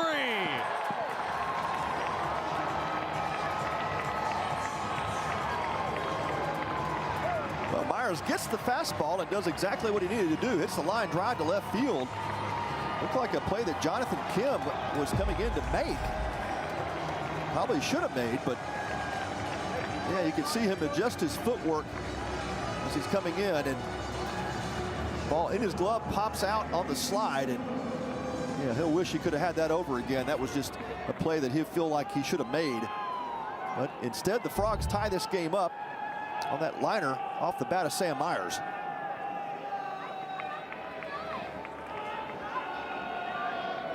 Brings Tracy Smith back out after getting the lefty-lefty matchup each of the last 2 hitters.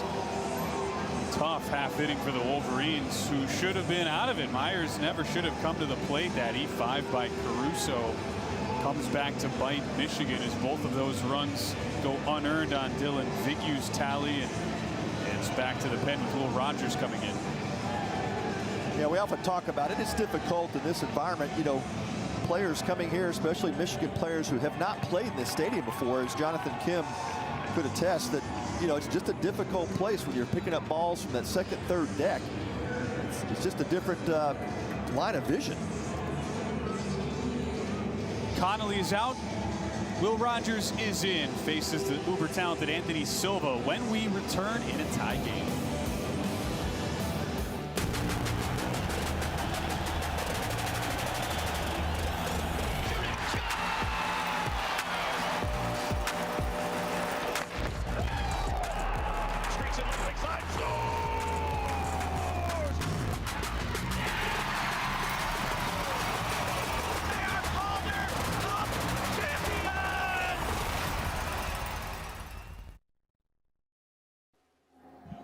Yeah.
A good back and forth at Globe Life Field in Arlington. TCU falling behind early. A couple big hits for Michigan in the couple innings to start things out, including a 2-run homer by Mitch Voigt.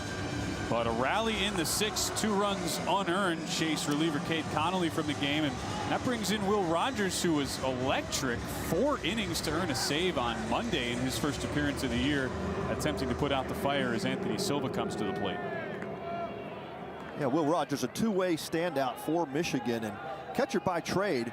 You can imagine that short arm action gives him a little bit of deception on the mound. And he gives up a bullet off the bat of Silva, waiting for that fastball. Going first to third is Myers. It's a double for Silva. His second 2-bagger of the year, and TCU continues to put the pressure on Michigan with 2 outs. Well, Anthony Silva not wasting any time and gets up and sees that first pitch slider delivery. Make it a 4-seam fastball is what it looks like, and yeah, just puts a great swing on it. It was cut off by Jonathan Kim, but just the speed of Silva allows him to get to second base. That'll move Sam Myers over to third, but Silva jumping on that first pitch delivery.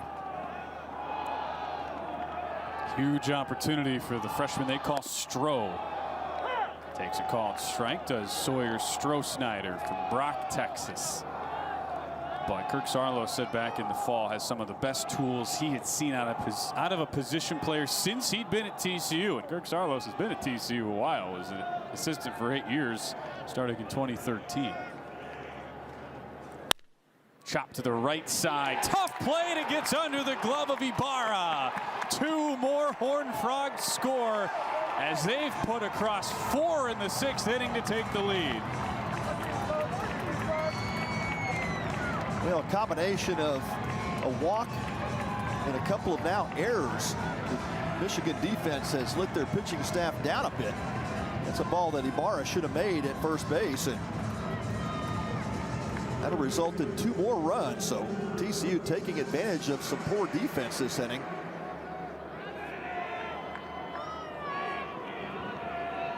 All 4 runs unearned for Michigan pitchers.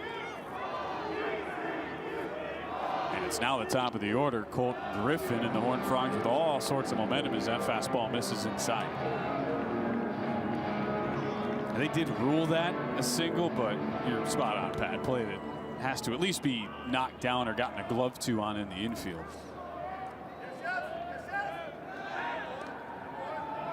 Yeah, it wasn't an easy play, but you saw Ibarra try to go to the backhand and just kind of laid that ball underneath his glove. Yeah, you've had a play out in left field that you feel like could have been made, and then the ground ball at third base. And now the one to first base. Pulls the string on that curveball to even the count 1-1. This is a TCU offense you just can't ever sleep on. They had a 4-run comeback over the weekend, then a 3-run comeback. This pitch just misses 2-1. And an offense that is so good and balanced 1 through 9. We've seen the rally come from the bottom of the order right here.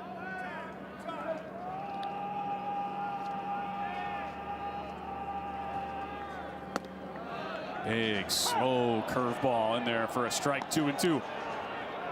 Yeah, it's a 5-pitch mix from Rogers, and two different kinds of fastballs. He'll throw the 2-seamer, the 4-seamer. Two different kind of breaking balls. You've seen the curveball there and the slider, and then he also has a changeup. So, two-way player. Don't see that very often. Runner goes, sent back up the middle. Nice snag to field that by Casillas. His low throws handled by Ibarra. And the inning comes to an end, but not before 4 runs, all unearned cross. The big hits. Sam Myers plates 2 despite a diving attempt by Jonathan Kim. And Sawyer Stroh-Snyder sends 2 more across as TCU has come back to take a 2-run lead. Well, here's the first error that was made. Cole Caruso at third base. Couldn't get a handle on it. That opened the floodgates. And TCU takes advantage of it. Here's the air out in left field that Jonathan Kim should have made. And now the TCU celebration. Horned Frogs take the lead.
After a 4 spot by TCU in the top half of the 6th, Michigan needs a spark, and it helps that they get Mitch Voigt leading off the inning because he did this earlier. Yeah, just a really strong hitter.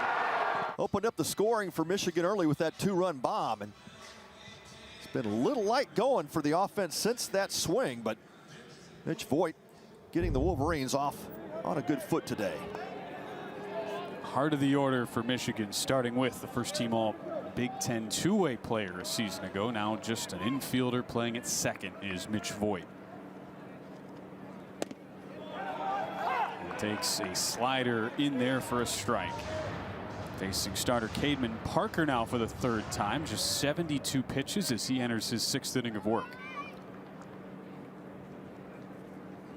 Well, Mitch Voigt definitely a player you're going to see at that next level professionally, and some of the questions scouts have, and even some of the coaching staff at Michigan, is where's the place to put him? Where do you play this guy? And a lot of folks think second base is the spot for him.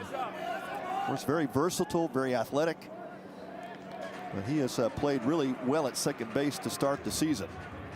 Watches a fastball outside, 2-1 the count. And skies one a mile high in on the infield. Kramer under it, makes the catch.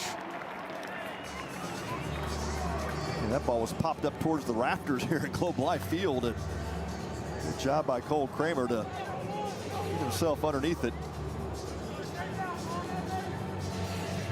And now since, Pat, with the exception of that double in the 5th by Jonathan Kim, only one base runner has actually reached since the 2nd inning against Cademan Parker. The only other single he gave up, A.J. Rausch, was thrown out attempting to stretch that to a double. Matt Spear has not had an answer either. A strikeout in 2 appearances as he takes a curveball outside. Just not much traffic for Michigan on the base pass. Really hasn't. I mean, Jonathan Kim had that kind of fisted double back in the 5th, but yeah, Parker has really controlled this game ever since that 2nd inning double from Caruso. Change up in for a strike. The coaches really needed Parker to continue his development as well, considering what they lost. As he gets a wave and a miss on a fastball. One of the best Friday night starters in the country last year, and the two-way player Peyton Tolley was the Big 12 pitcher of the year. He's now gone, and a couple guys TCU was expecting to have are both shelved with injury. That's fouled off on 1 and 2. No Cole Klecker, he's out with an oblique injury right now. The big blow has been Abelt, a possible starter who has been the team's closer. Found out he'd have to have Tommy John surgery an hour before they flew to San Diego last week, and he just had his surgery Wednesday. So here's Parker stepping in. And that one served down the line. It is a base hit. Spear on with a single as he stayed on that curveball. Yeah, that was a good point, Ben. You know, you lose a player like Abelt, and it could be not only the physical loss of a guy that was either going to be your closer or possibly a weekend starter, but you know, just the mental emotional side of that. You know, Ben Abelt, one of the top returning pitchers of the staff, if not the best on the TCU Horned Frog staff, and they're having to deal with that right before they go on their first road trip. But you can see how they performed. 4-0, that team came together, and they have rallied around Abelt. Abelt has earned himself a new title, and he will be the director of bullpen operations. So there we go. They said we're going to keep him involved. He's going to be out for the year, recovering from the surgery, the Tommy John surgery just had. But great job by Kirk Saarloos and the staff of TCU to say, hey, look, he means so much to our team. We're going to keep him with the team. He's going to travel, and he's going to man the bullpen. Little number off the bat of Caruso. Smart decision by Parker. It would have been a close play at second, so he goes down to first. Spear moves to second base.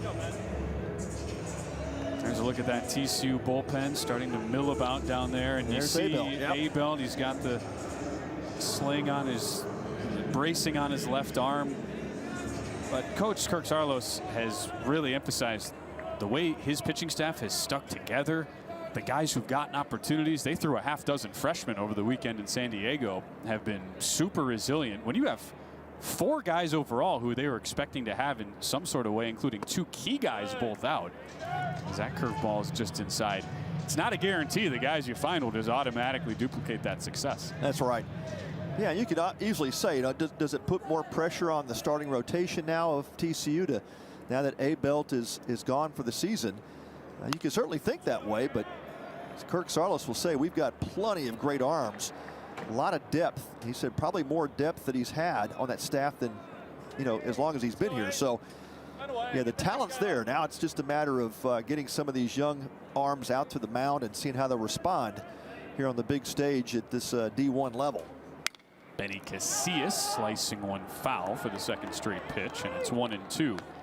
It speaks to what TCU has always done when Kirk Saarloos has been in Fort Worth. A 3.67 team ERA since 2013. That's the first year Kirk Saarloos was pitching coach in Fort Worth. That number, 4th best in the NCAA, along with a ton of shutouts, 63 of them. That's tied for 7th most in the country. Another slow roller that's over the glove of Parker. Tough play, but not in time as Griffin cannot beat Casillas on the throw. Wow. Yeah, great job. Coming across the infield was Colton Griffin, and that was a bang-bang play at first base. Immediately, Isaac Cadena said, hey, you should take another look at this. And now the TCU dugout trying to make that decision. Should they use their last challenge? Remember, they lost a challenge early in the game.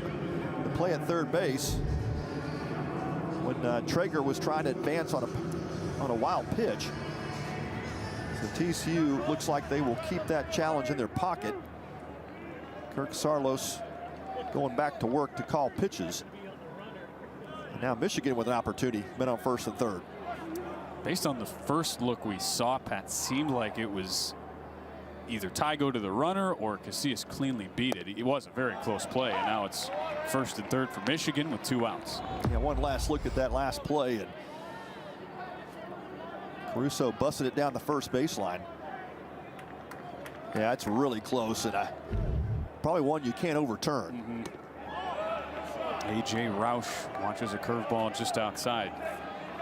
You feel like this is the last batter for Parker, Pat, regardless of the outcome? I think so. The pitch count has climbed, and you're starting to look down. The bullpen has been loosening up for at least a few hitters. So, yeah, 87 pitches. Michigan brings in a pinch hitter. This is Colby Turner. Flies one to right. It is right at Sawyer Stroh-Snyder, and Cade Parker gets out of it despite a couple base hits. The outstanding outing for the redshirt junior continues as TCU maintains its edge, up 5-3.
Five-3 TCU as we go to the 7th to see head coach Kirk Saarloos sitting down on the bench. He's a pitcher, Pat, but he won't complain about his offense.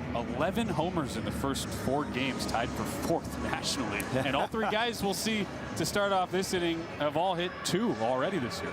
Yeah, it's an explosive offense, and look at the home run numbers to start the year. Yep. Yeah, I think he's really happy to have his buddy Bill Mosiello back in the dugout. Of course, known as one of the better hitting coaches in college baseball as he heads out to his third base coaching position, but he certainly has made a difference. TCU now facing a 4th pitcher today, 3rd reliever as Grant Bradley takes the ball. Fires the first pitch strike on Isaac Cadena. 2-3-4 due up for TCU.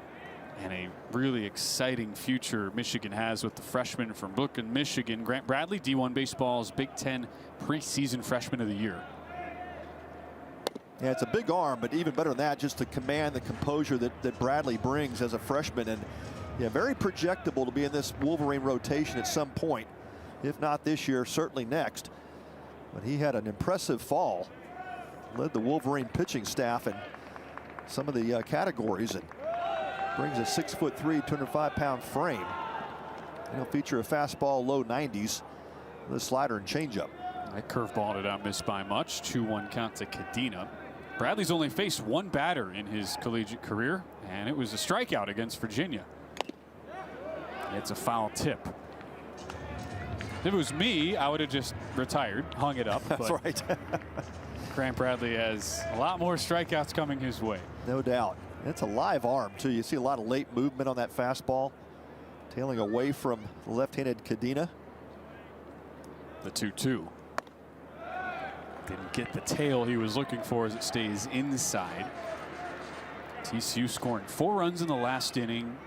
Burned through 3 Michigan pitchers. None of those runs earned, as Michigan's normally solid defense let him down. Fouled off.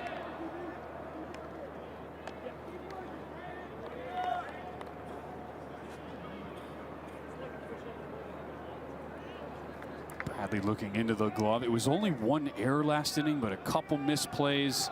A sliding catch hit right on the webbing of Jonathan Kim's glove and popped out.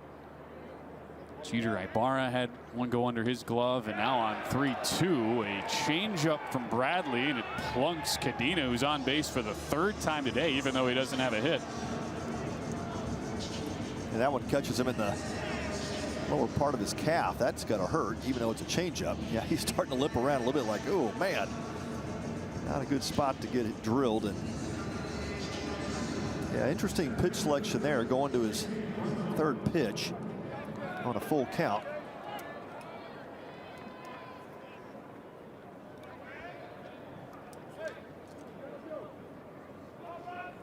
Cadena good to go. He stays in at first base while Chase Brunson digs in.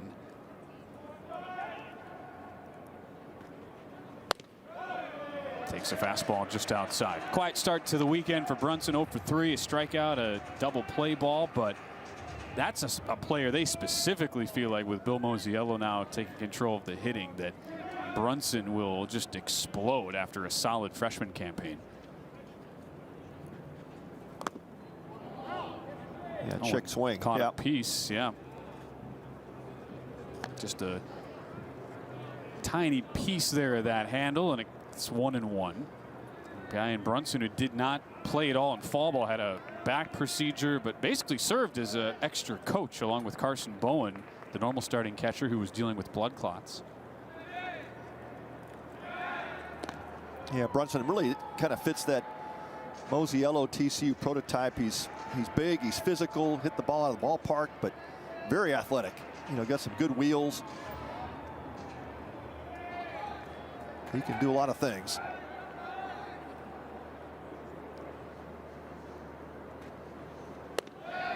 Curveball misses high, 2-1.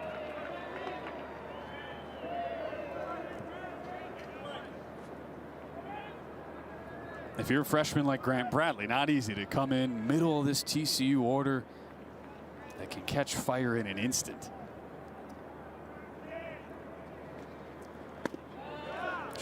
Good pitch, catches the outside edge, and it's 2-2. Yeah, good slider there. Yeah, doesn't give in to Brunson. There's Bill Mosiello down at third base. In his first stint, which lasted 8 years as hitting coach, twice TCU led the Big 12 in average, viewed as one of the best hitting coaches in the country. Skewered to the right side, long run for Turner, dives and can't get there. Cadena being chased by Brunson. They'll send Brunson to third. Cadena to home, and he's in. And look at Brunson trying to score. Tagged out by the pitcher. What a play. Attempting to make the inside the park homer, Little League style. TCU does get a run out of it, and they lead 6-3. Yeah, it was a all start at the front end with the right fielder making a diving play, and Turner just could not come up with it. And the ball gets away, didn't go to the fence. But good read. You had to hold up if you're Cadena to see if that ball was going to be caught. So Brunson right on his tail. And then when that ball was misplayed, coming back into the infield, allowed Cadena to scoot home with the 6th run for TCU. There's the dive by Bradley. Great play by him to tag Brunson trying to head first into home plate. Looked like he may have gotten banged up a bit on that diving attempt, but he did make the tag on Brunson. So Brunson's out. Base is clear, but TCU adds to their lead. And Colby Turner just entered the game. He was the pinch hitter last inning, stays out there for defensive purposes, Pat, and was shaded a little more in the gap. It just looked like off the bat that was a long run for Turner to get there. And this is how it looked on the run. Yeah, a play that you think if you're Colby Turner, you're not going to get there. You really just got to keep that ball in front of you and try to keep Cadena at third base. But that diving attempt allowed Cadena to score, and then Brunson almost got there. Great tag recovery by Grant Bradley, who was backing up his catcher, Matt Spear. Now, if you'd have told Chase Brunson out of the box that he had no reason to just hesitate and look back, that's obviously not how baseball works. But, Pat, if that was the case, probably able to score there. That's right.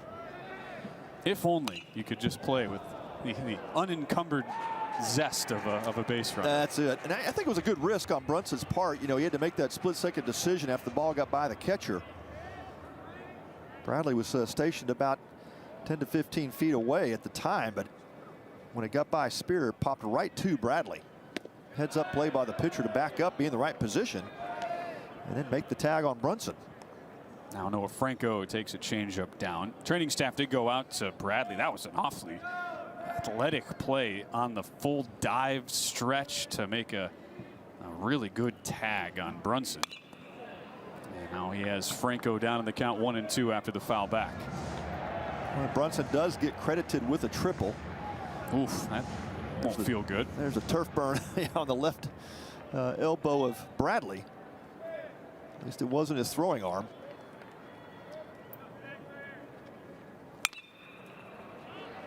Popped foul by Franco. What a fun battle this is. Freshman Bradley, viewed as one of the top young arms in the Big Ten, against Noah Franco. Could end up being one of the best arms in the Big 12. For now, though, he's a two-way guy just hitting. Big 12's preseason freshman of the year.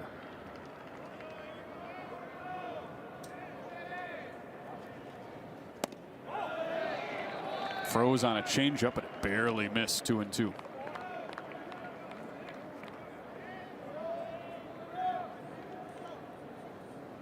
Yeah, Bradley able to recover, stay in the game, and Michigan sure needs his arm and his body healthy. Another high pop foul will just get out of play. Couple rows into the TCU fans over there.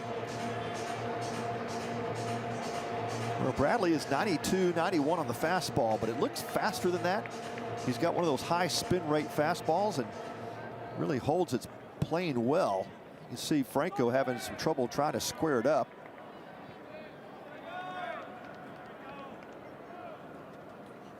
Franco with an absolute hot shot, but it's right at the center fielder, Greg Pace. He barreled it, just didn't quite get underneath it, did Noah Franco, and there are 2 outs. You could tell, look at his face. He was a couple millimeters away just on the bat there.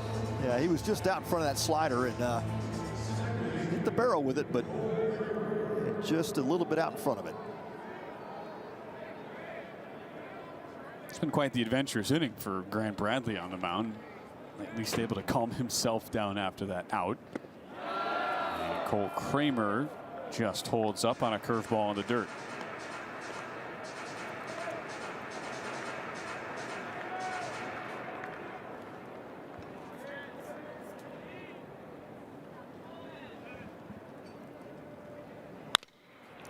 Another shot to the left, but again, right out of Michigan outfielder Jonathan Kim comes in and makes the catch. All sorts of crazy running and diving across the diamond. This time Chase Brunson an RBI triple. TCU adds on 1 and they lead 6-3.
Stretch time at Globe Life Field in Arlington. TCU on top of Michigan 6-3. Good reason for the Horned Frog fans to be excited. They only had to drive about 20 minutes to get here. First off, it's warmer than 37 degrees. And lastly, Pat, they rallied 5 unanswered runs to take a 6-3 lead as our 7th inning stretch is brought to you by Amity Bank. Not bad either if you're a Michigan fan. Get out of the upper Midwest and all that snow going on right now. All those 0-degree temperatures they had this week. Yeah, they're glad to be down here in Arlington, Texas, playing some baseball indoors here at Globe Life Field, and want to come back from these TCU Horned Frogs. Exactly right. They took advantage of a couple of miscues in the field and maybe a play or two that should have been made. And after Dylan Vignew left the game in proper condition, wheels kind of fell off for the Wolverines back in the 6th inning. TCU added a run in the 7th as well to take that 6-3 lead. And now Andrew Carter, first arm out of the bullpen for the Horned Frogs. This is what TCU wants. Get into the pen after a quality start. Caden Parker goes 6 strong innings, 3 runs on 8 hits, just a single walk and 3 strikeouts. And like they have done in the past already this season, Pat, they can go to Braden Sloan, who's a really electric lefty, stands in at 6'4", and the changeup is the real pitch to watch for him as he faces 9-1-2 for Michigan. Yeah, I had the wrong number, so it is Braden Sloan. We thought we'd see Sloan. I was shocked. I was thinking Carter, but it is Braden Sloan. He gets a pinch hitter too to start. Joe Longo, his first ABs of the season.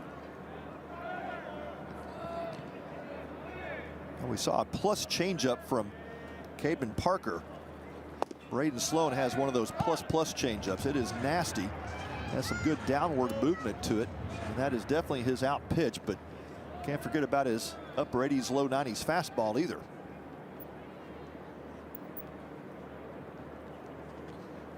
A 1-1. Oh man, that is why we say it's a plus changeup, Pat. Not just plus.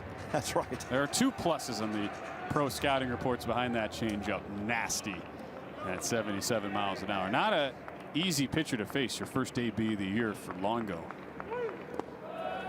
Yeah, it's a circle change. He turns it over. You see the downward movement to it. Also slides away from a right-handed hitter. That makes him just as effective in terms of batting average against with righties as he is with lefties. The 2-2. Got him with the change. And how nasty is that if you're looking at it in the batter's box? Yeah, it's almost one of those unhittable pitches when it comes off his hand the way he wants it to, and it's just one of those disappearing pitches. You think you're on it, and all of a sudden it darts down and away. Yeah, just nasty movement on that changeup. First out of the inning brings up Jonathan Kim, top of the Michigan order. Down to 6-3 in this bottom of the 7th. Slow roller as Sloan covers first, fielded, but not nearly in time. Kadena came to grab it, and Kim just put that in the perfect spot as he gets an infield single. Yeah, when you're hot, right? Just things like that happen for you. Jonathan Kim with the 90-foot single on the infield. Yeah, the only shot that could have been made on that play was Braden Sloan come off the mound, and it looked like it was just out of his reach. Once it got by him, it was base hit written all over it. 3 hits and 4 trips for Jonathan Kim, and now Cade Laidhoff digs in. Watches the strike on the changeup. Nothing doing since the 2nd inning for Michigan, when it was the aforementioned Jonathan Kim who had a 2-out single. Blistered shot right at Griffin. Laidhoff was ready for the curveball that time, but right place, right time for Colton Griffin at third. Yes. Man, oh man. Sitting all over that pitch, and he squares it up. It looks like it could have been a double, but Colton Griffin, yeah, it got to him really quickly at third base, and just enough time for him to get his glove up and make that catch, but that ball was ripped off the bat of Cade Laidhoff.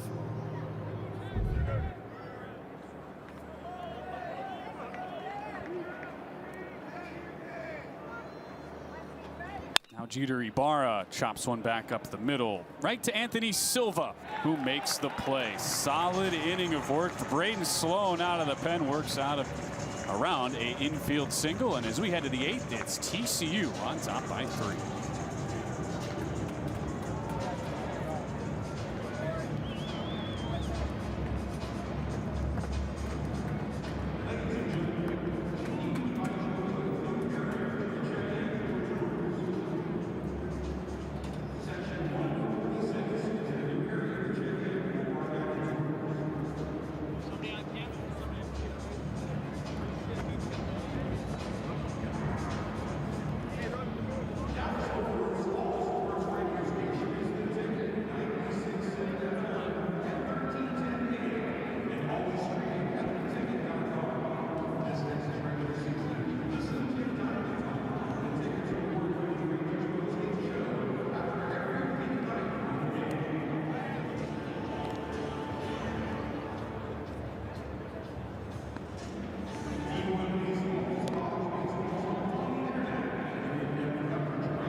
As we head to the 8th inning, a 6-3 TCU lead. We remind you that your college sports have a home on Flow College. Watch more than 12,000 college sporting events from 100 schools and 12 different conferences only on Flow College. Head to flowcollege.com today to see everything now.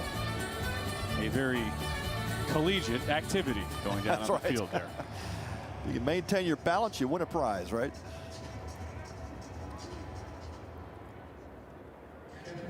Well, TCU fans enjoying how the last couple innings have gone. 5 unanswered runs, 4 in the 6th, 1 in the 7th, and now they get the 5th pitcher of the day for Michigan. Michael Quedens, talented lefty, just misses inside Nolan Traeger.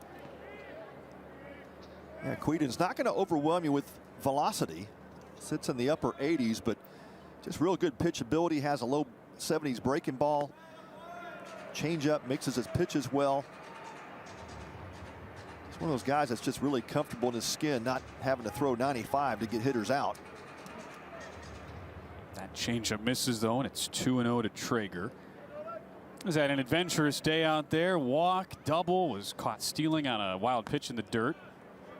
Here he takes a changeup in for a strike. There is a new center fielder out there for Michigan after we had Colby Turner take over in right after a pinch hit appearance in the 6th. There's AJ Garcia. Replaces Greg Pace out there in center. Another changeup misses, and it's 3-1. And that's what you typically see, right? 80s, 85, 86 mile an hour changeup. That's actually Quedens' fastball. So he's the board up here. You know, they're just used to these major leaguers throwing 100 miles an hour, and the changeup usually looks like 85. We try to give them the benefit of the doubt until it becomes obvious. That's what right. is actually happening. No disrespect to Michael Quedens. Here he Not misses at all. outside. He knows his stuff. He knows how to use it. He's just not one of those blowers. It's all right, man. I could never top 70. My dad just kept telling me, well, look, you could be the next Jamie Moyer. And, that's right. And I just kept saying, all right, well, sounds good. And then I got cut from the baseball team. That's so exactly right. If only I had had the opportunity. But yeah, here we go. It's there's a reason why Quedens has been very highly touted out of Stockton, California. Made his collegiate debut in that tournament down in Puerto Rico, and was really solid against Rice. Came in, got 5 outs. Yeah, second visit at the mound for Brock Hunsinger, the pitching coach for Michigan. An opportunity to get his bullpen going yet again, but also maybe instilling a bit of confidence in his young lefty freshman.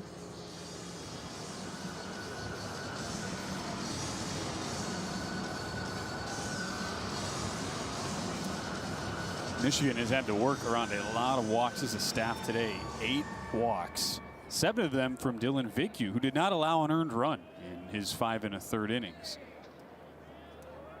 Quedens now gets Sam Myers. We've seen Tracy Smith do this. Look at the bottom of that order, go lefty against the 2 lefties in the 7 and 8 spots, and that pitch is in there. Called strike. See that mid-80s fastball. Quedens will also throw in that curveball that barely gets to 70 miles an hour.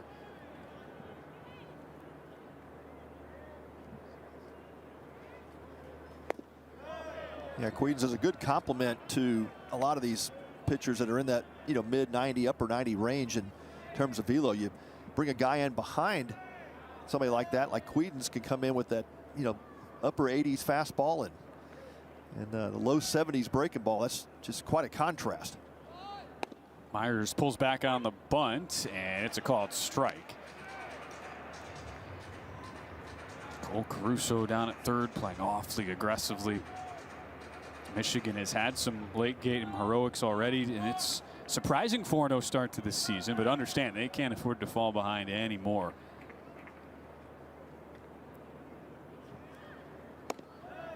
Runs inside. And it's 2-2 on Sam Myers.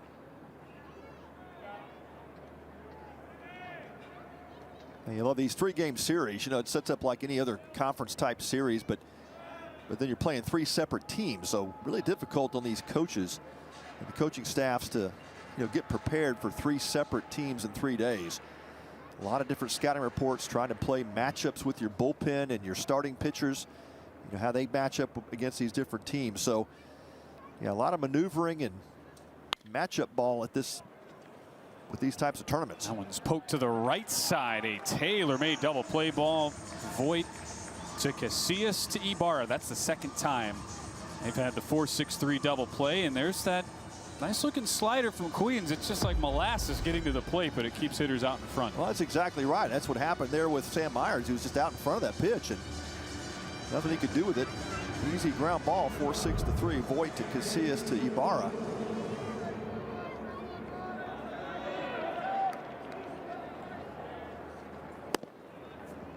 That erases the leadoff walk, and it's Anthony Silva watches a first pitch fastball outside.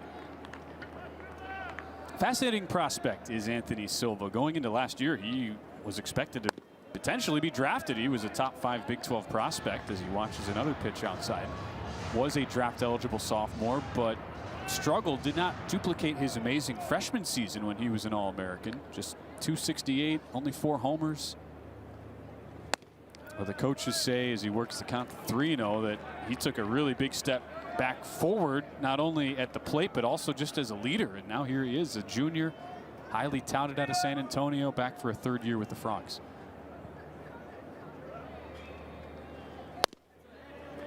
And is on base with a 4-pitch walk.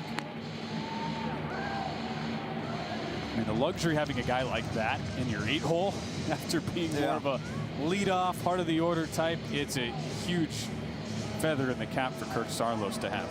Yeah, it is. You know, and his offensive numbers have just gotten steadily better over the course of his college career. The glove has always been there. He just plays a really good shortstop and great hands.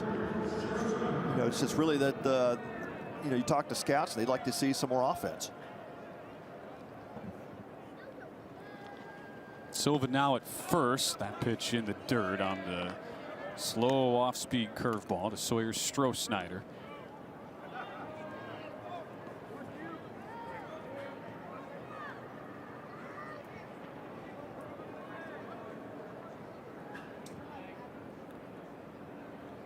It's the first multi-RBI game of his career for Stroh-Snyder. Drove in 2 with that looping single. The box score will not reflect that it probably should have been caught, but not easy to make any plays in a big league outfield when you're not used to it. Jonathan Kim on a sliding attempt had it pop off his glove.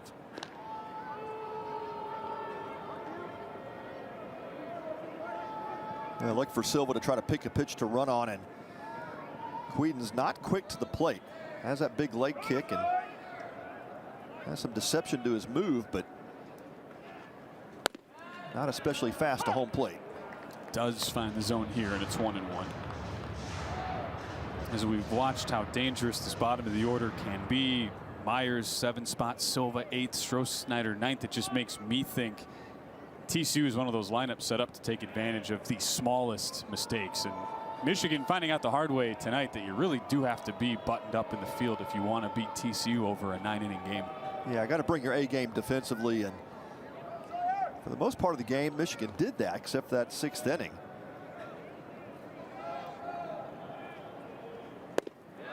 Viggy was able to work around, some command issues, and TCU had plenty of runners in scoring position throughout those first 5 innings, and Viggy was just able to work out of a lot of trouble. The 1-2, runner goes, wave and a miss. Got Stroh-Snyder way out in front. Nice pitch by Michael Quedens to end the inning. Michigan keeps it a 3-run game. Now the bats try to find some life. Part of the order due up next.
Look at that Michigan dugout trailing by 3 runs in the bottom of the 8th. They do have the heart of the order up against TCU, and outstanding reliever Braden Sloan. This is how Sloan and the Horned Frogs got the lead. It was support defense in the field by Michigan. 4 runs, all unearned.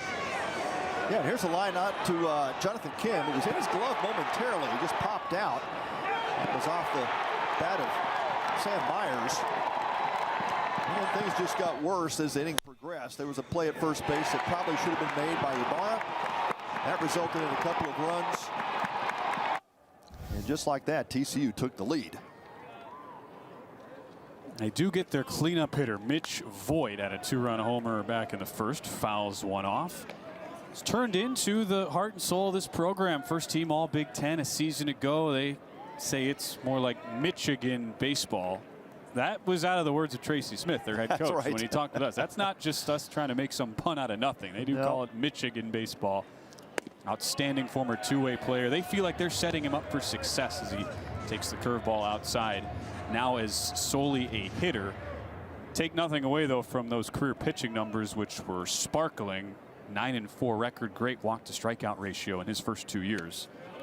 And he's ahead in the count 2-1 as the changeup misses. Well, that's what you love about, a head coach like Tracy Smith. I mean, Smith obviously would love to have Voigt back on the mound. He could certainly contribute there for the Wolverines, but he sees his future as a position player. He sees it as an infielder, and he's going to put him in a second base spot this year, and he'll be the mainstay at second. And as long as he stays healthy, he's going to have a big future. Sloan goes back to that changeup, taken for a strike, 2-2. Voigt off of arm surgery in the offseason. Rips one foul, another change.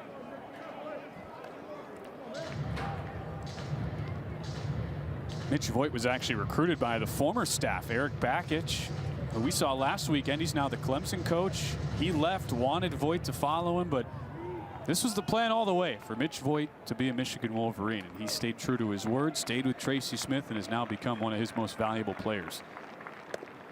Yeah, it could go down as one of the greatest players to put that, blue and maize on for the Wolverines. I mean, he really is that type of a talent. Good eye on that changeup as the count runs to 3-2. Missed him. And the changeup for Braden Sloan lets him down, not close to the zone, and Mitch Voit draws the leadoff walk. Michigan looking for some sort of rally here, down by 3 in the 8th. Well, you need base runners when you're down by 3, and Voit just patient in that at bat. Not trying to do too much, just basically took what Sloan gave him. Not a lot of good pitches to hit, and earns the walk. Now the lefty-lefty matchup. Braden Sloan against Matt Spear. Slices one foul on the first pitch. Well, head coach Kirk Saarloos for TCU. He loves his player comps. He's been around the game a long time. Veteran, big leaguer, pitched for about a half dozen organizations at the show. And he feels like Braden Sloan, he is a sort of unicorn type. Not often you see a tall lefty, and we're going to have a balk here. We'll get back to that in a moment. But they award second base to Voit. Yeah, Cadena was not holding Voit on at first base, and so when the pickoff move went to Cadena off the bag, that is, well, now Kirk Saarloos is going to ask, did he step off first? Yeah, that was the initial indication from Kirk Saarloos. He thought his pitcher just stepped off. And I think that's what he did. I thought he stepped off and then threw the pitch. Yeah, so it doesn't matter if Cadena's at first base or not. That's not a balk.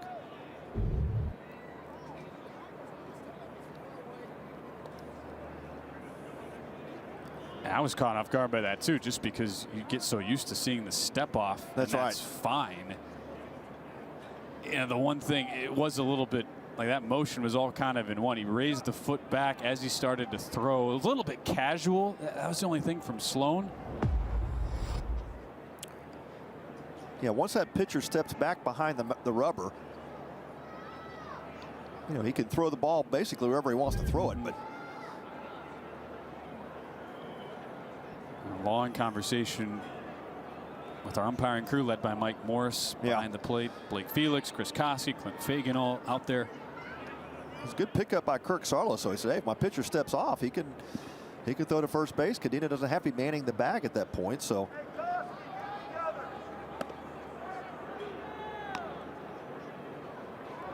yeah, there's a long conversation on something that should be fairly simple. Oh, you're right. I also wonder, it's a 3-run game, right? Braden Sloan, now they will correct it. I think that is the right call, clearly. Should not have been awarded second in the first place. You do have to wonder, though, why is Braden Sloan with his first baseman not even holding the runner on, up 3, even worrying about Mitch Voit over there? Well, oftentimes, especially now with the pitch clock, sometimes the pitchers will step off and reset that pitch clock. So I think that might have been the issue with Sloan. It was taking him a long time to get that pitch. And you'll see oftentimes pitchers just step off and make the throw to the bag, and that resets the pitching clock. And Tracy Smith wants an explanation, and now he's going to get one. I think the right call was corrected. Shouldn't be much of an argument there. And I don't know if Tracy said, hey, are you sure he stepped off? Do you want to go check this replay or what? Well, you make a really good point about why you make the pickoff throw. And in this era where you're now allowed the one single step off, but in college baseball, it is not like the major leagues where you have the 2-throw minimum. So if you're feeling at all uncomfortable or you want to disrupt the rhythm, why not throw 7-8 times? I mean, fans would hate it, but if you're a pitcher out there, that's it. Nothing's stopping you from doing it. That's right. Now I think Kirk Saarloos wants to make sure the right count is in play. Mike Morris signaled count 1-1. I think it should be 0-1. Yeah, we have 0-1 up here. It's on the scoreboard too. Yeah, there was only one pitch made, and then the balk that was then rescinded by our crew. Yep, they're going to call it 1-1 now. Okay. Was it a pitch clock violation to begin with? I guess we'll never get the explanation. We're just a couple of broadcasters in the booth trying to figure all this out like you are.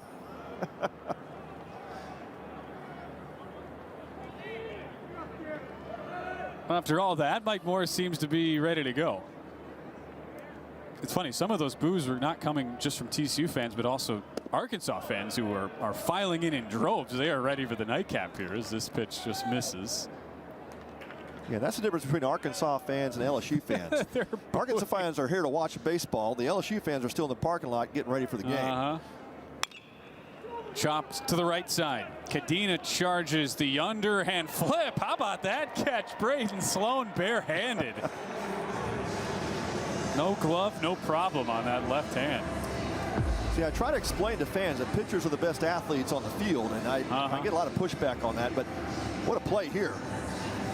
The underhand toss by Cadena was off the mark, but Braden Sloan, as he's trying to find the bag with his foot and catch the ball barehanded, makes the play. Outstanding by the lefty Horned Frog to get the out. Putting a good athletic name on pitchers everywhere. Braden Sloan. Got to uphold that that call. There you go. Faces Cole Caruso. Good looking changeup for a strike. And you can probably count on one hand the number of Big 12 pitchers who have a changeup as effective as Braden Sloan. You can probably count on two hands the number of pitchers who have that in the entire country. That's the sort of talent this guy is. Yeah, there he goes back to it. That's a swing and miss pitch. It's an out pitch. It's a pitch he's going to use at the next level. I mean, there's you know, the old saying in baseball, the hardest pitch to hit is a well-thrown changeup. Just messes with the hitter's timing. It's so hard to pick up off the hand. And you start sitting, you know, telling yourself, I just got to sit on the changeup. Maybe you're looking for it. Maybe you get lucky, you get that pitch. Still hard to hit when it's coming off the hand of Braden Sloan with the movement he has on it. Gets the foul ball to make it a 1-2 count on Caruso. In a 3-run game, 1 out, 1 on, bottom of the 8th. Bounces that one. Aggressive run by Voit. It's off the glove of the third baseman, Griffin. That was really aggressive there from Voit, but it paid off. You see him tapping the chest like, I know. That was a little too risky down 3 runs. Got to make sure you can make it. That was a great play on the back end by Colton Griffin just to knock it down. He went off the tip of his glove, but he saves a run there. It's like with that secondary lead, he just couldn't help himself over there, Mitch Voit. But all's well that ends well, and now Michigan 90 feet away from at least getting one of those 3 runs back. Well, a chance to do it with 1 out in the inning. Caruso's just got to put the ball in play. And he rips one hopper to Griffin, bobbles, long throw, not in time. That scores Voit from third, and Michigan does in fact claw one back at 6-4. Yeah, great play by Griffin to knock it down, and ball was a hot shot off the bat of Caruso. And squares it up nice. It's Voit in easily, and then brings out the single on the infield. That ball was scorched. Yeah, long throw across was not going to be in time either way. Now it's Michigan who has a little momentum after allowing the 5 unanswered runs. Get the tying run to the plate in Benny Casillas, the 23-year-old veteran. Well, Michigan came from 2 runs down last week to beat Rice late in that game. That was their 2nd win of the season. It's Casillas with a bunt, gets it down. Traeger out from his crouch and makes the throw. At the bottom of the order coming up, head coach Tracy Smith going the small ball route, and Casillas does his job. Yeah, I think Casillas was trying to bunt for a base hit. That's not a sacrifice situation down by 2 in the 8th inning, and just to not get the ball down far enough down that third baseline. Owen Traeger bouncing quickly out to corral it, make the throw. That is not a play there where you want to give up the out to get a man to second. It looks brilliant if you pull it off. It's just hard to actually get that execution since you're looking at a A really good directional sort of bunt there. Yeah, it was a good idea. I mean, Colton Griffin playing back behind the bag at third base for TCU, and good idea by Casillas, but just didn't get it far enough away from the catcher. Now Colby Turner takes a ball. He came in as a pinch hitter for A.J. Roush, flew out to end the 6th, has been playing in right ever since. Called strike on the changeup. Make no mistake, though, this is not some late inning pinch hitter Colby Turner. He had a big freshman year at San Diego State last year, slugged over .580. There's a curveball that backdoors the outside edge. 1-2. As a replay from the pitch track, did it catch the zone? Backdoor breaking ball? Did not. Sloan the benefit of that call. Jaw stays alive. Colby Turner.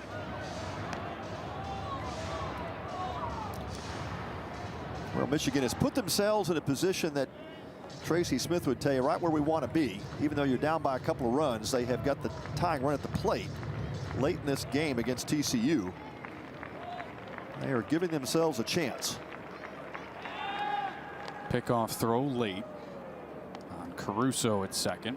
Michigan has shown again the bats have been very consistent. 9 hits, out hitting TCU today. 60 hits now in the first 5 games for Michigan, one of the best marks in the country. And they sure would love to get Jonathan Kim back up to the plate. Hottest hitter for the Wolverines so far. He's just a couple of hitters away. And the changeup is down 2-2.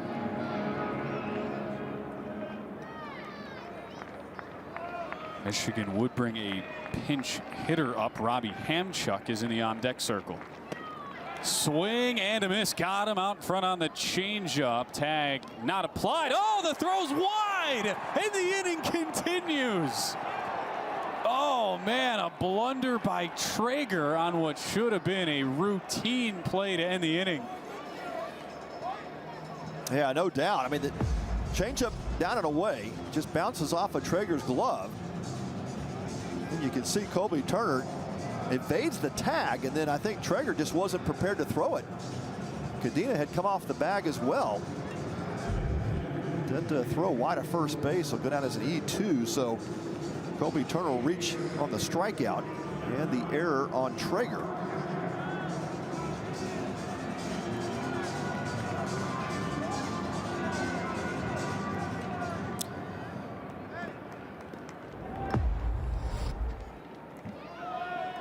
Watch how close this tag comes. Oh, yeah, just an inch or two.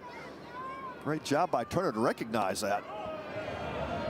Ball outside to Robbie Hamchuk. Well, now Michigan with the winning run at the plate. This has gotten really hairy now for TCU. Braden Sloan having to work against a dangerous hitter. Hamchuk watches the changeup sail high. He's usually a starter. The grad transfer from San Jose State. Robbie Hamchuk, 323 his career average, the 23-year-old. And watches the changeup miss. 3-0, and now you're a pitch away from turning the lineup over to Jonathan Kim, one of the hottest hitters in the college game. Yeah, not the guy you want to face with bases loaded, but Sloan has worked himself into a 3-ball count, being really careful with Hamchuk. Finds the inside edge with the fastball. Former Mountain West Tournament MVP at San Jose State led the Spartans to their first ever regular season and conference tournament titles. He and Matt Spear transferred in together. Big swing, foul on an inside 3-1 fastball. Yeah, Hamchuk very comfortable going opposite field. Has a lot of pop from that backside, and you can see him trying to shoot that ball to right field. Well, runner from first base will be in motion. That's Colby Turner. He represents the tying run. The 3-2. Wing and a miss. A changeup gets Braden Sloan out of jail as he pulls the string on Hamchuk. What a time for that pitch as we go to the 9th. TCU gets a scare, but they stay up by 2.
It's a 2-run lead for TCU heading to the 9th inning in a venue they are awfully comfortable playing in. Close game, Pat. At Globe Life, no problem. That's 17 right. and 7.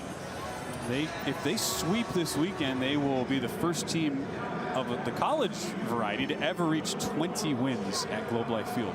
Yeah, really impressive. And the fact that, you know, like Kirk said, hey, we're about 20 miles away from home. And oftentimes when they have a night game and there's no way to take batting practice on the field, they'll just do it at their home park at Lipton Field, and then they'll come over and play their game here. So it's a great luxury.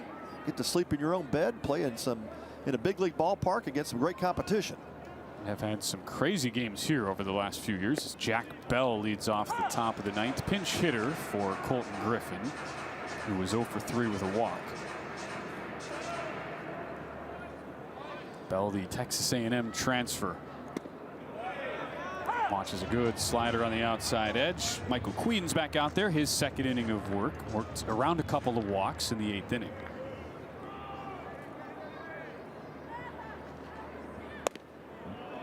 Misses inside 2-2. Michigan has the top of the order due up in the 9th, including Jonathan Kim, who has 11 hits already this season. Mitch Voigt, one of the best players, period, in the Big Ten, would be due up 4th. As this one's fouled off. So it's that pressure I'm sure you feel, Pat, as a pitcher when you come in knowing, all right, 2-run game. Got to hold serve here to feel like we've got a chance. That's it. That's all Michigan wants. Just to get Quedens back in the dugout, give your team a chance. You know, get one runner on base, you got a chance to tie the game late. His job is to keep that lead at 2 runs at the moment. Count runs full, though, on the slider down low to Jack Bell.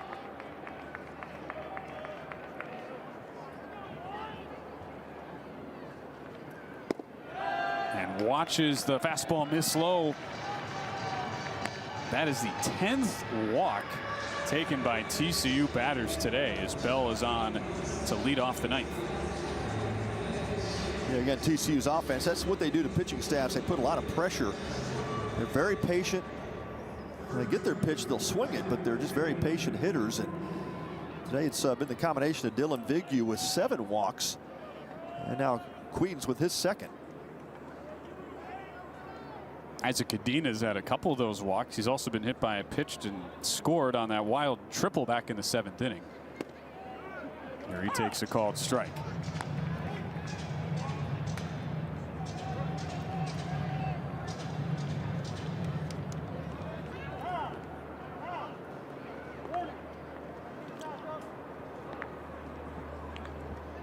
Heard that from Mike Morris. Warning issued onto the field for Michael Quedens, the young freshman, just his 2nd collegiate appearance. A high drive to right sends Turner on his horse, running out of room. It's gone. Isaac Cadina finds just enough power to send this one out of here, and TCU leads by 4. Well, what a swing by Isaac Cadena. Sitting all over that breaking ball delivery from Quedens.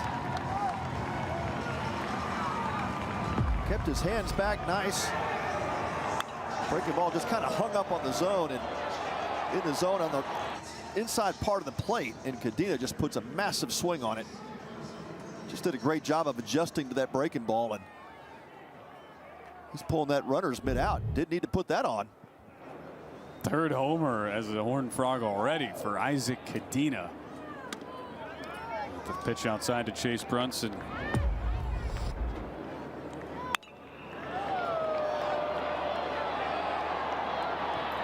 A good track. Looked like Turner may have had a shot at it, but just over his glove into that first row of seats here at Globe Life Field.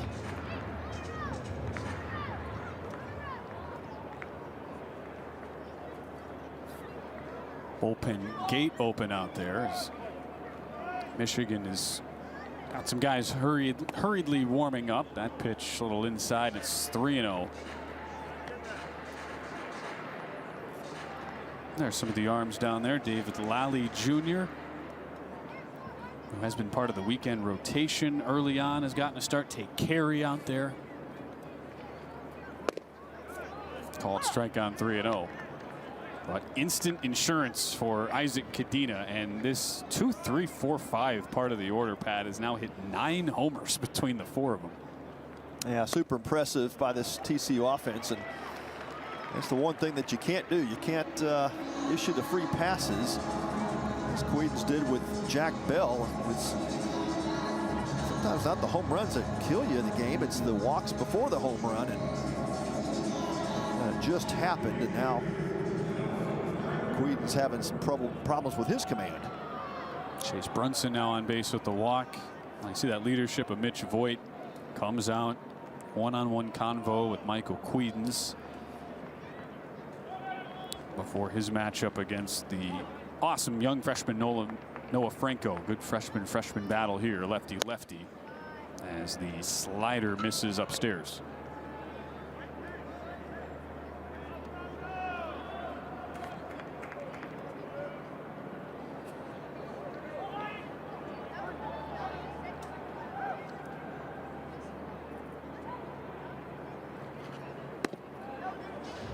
Is off, and it's 2-0.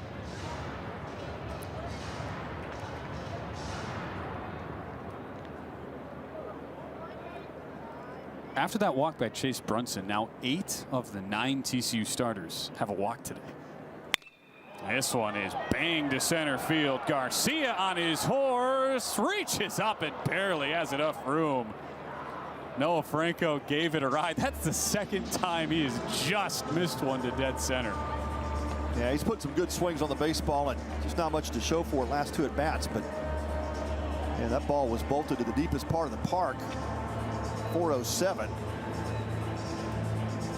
And Jonathan Kim with his back against the wall. Not much room left. They moved Jonathan Kim over to center after last inning, and the pinch hitter Robbie Hamchuk over to left.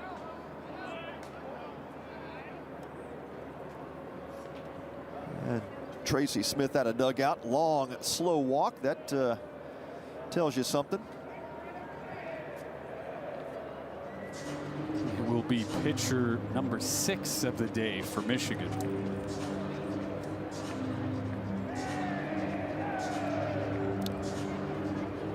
Assuming that call is actually made.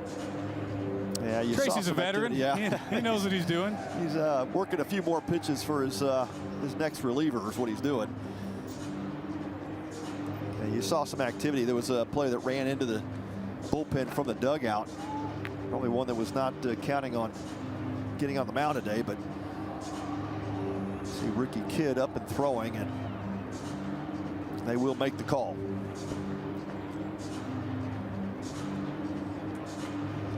It's only the 27th year Tracy Smith has been a Division I head coach. 869 wins. He knows how to milk it, and that will be all for Michael Quedens, who does get 1 out in this 9th inning, but a couple walks and a homer as the freshman exits. As we set you up, new pitcher coming back right after this. Ricky Kidd entering here at Globe Life.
Michigan set to welcome a new pitcher, down 8-4 against TCU, unable to duplicate, at least so far, the success they had last weekend. But what an amazing start to the campaign. First 4-0 since 2019. The highlight was the Virginia win, a walk-off in extra innings, 5-4. Also came from behind to beat Rice and pounded a pretty good Stetson team that a lot of folks believe is a regional team going forward. Yeah, quite impressive. Really good start. Yeah, Tracy Smith, as we talked about earlier, you know, just felt like it was just going to take a couple of years for him to get the roster where he needed it to get. And of course, he and Jake Valentine did a great job hitting the portal, filling in some of the gaps, some of the turnover from last year's roster. And this team is competitive. They look like they're ready to go. And he is really happy at this point in the season. Says we're playing good baseball. A long way to go. And this was a big test for his group, seeing how they'd respond. Cole Kramer taking a called strike. It's a new pitcher, Ricky Kidd, who was used heavily last year. This is his first appearance of the season. And a fly ball to right. Turner ranges back just in front of the track, brings it in for out number 2. Yeah, Ricky Kidd, one of those returning seniors in his second season for Michigan. Appeared 24 games last season. Had a couple of starts on the mound, but those guys I did say is a strike thrower. Really commands 3 pitches well. Good curveball in the low 70s. 24 appearances last year. His job, keep this a 4-run game, at least give his team a chance. The issue is TCU's already scored 2 in the 9th. And since being down 3-1, they have outscored the Wolverines 7-1 since then.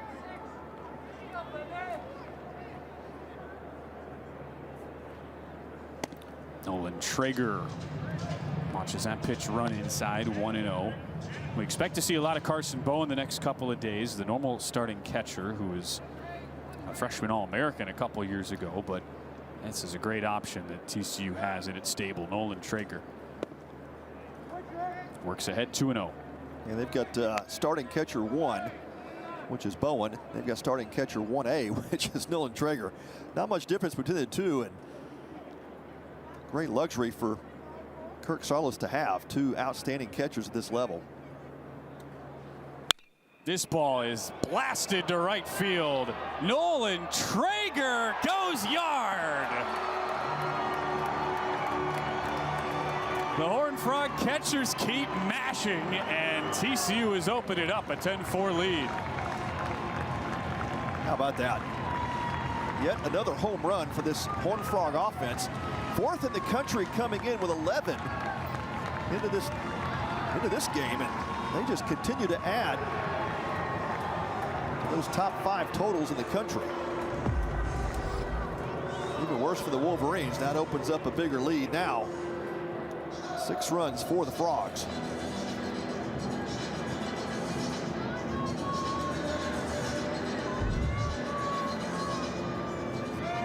Even though that only got a couple rows out of here, you just felt like the way that came off the bat, it was gone all the way for Nolan Traeger.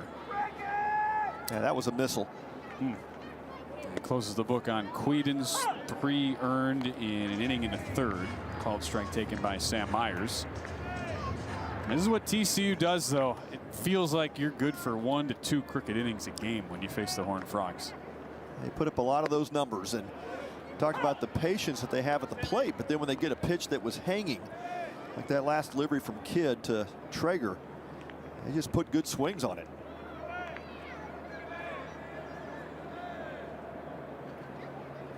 Sam Myers, a jam shot foul as it's 0-2.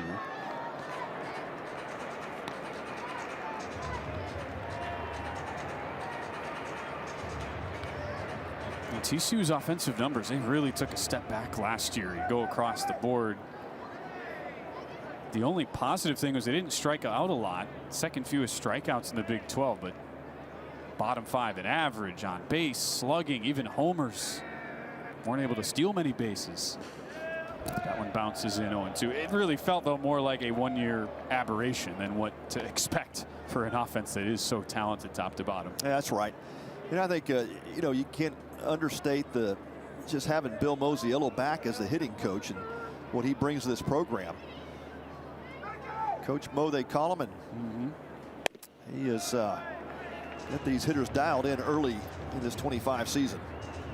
2-2 count to Myers. Takes the curveball outside.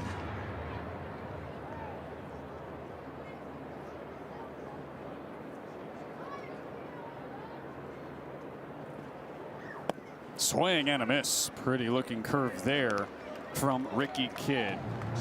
But 2 more homers in the 9th as TCU pours it on and creates some separation as they lead 10-4. Yeah, there's the bomb by Isaac Cadena. And then just a few batters later, Nolan Traeger adds to his home run totals. Couple of bombs. TCU up by 6. Michigan last at bat coming.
TCU has opened it up, 10-4 lead on Michigan. Our first of 2 tonight, kicking off this Amegy Bank College Baseball Series presented by Kubota. They're the Arkansas Razorbacks. And Kansas State Wildcats ready to go. Expecting that first pitch probably a few minutes after 7 p.m. Central Time. Just after 8 Eastern from Arlington, Texas. A lot of Arkansas fans here already.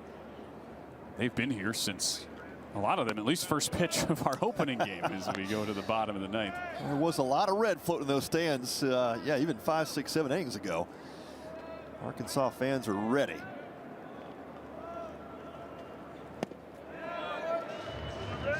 Jonathan Kim leads it off, top of the order for Michigan against Braden Sloan. 3 outs away from just his 2nd career save.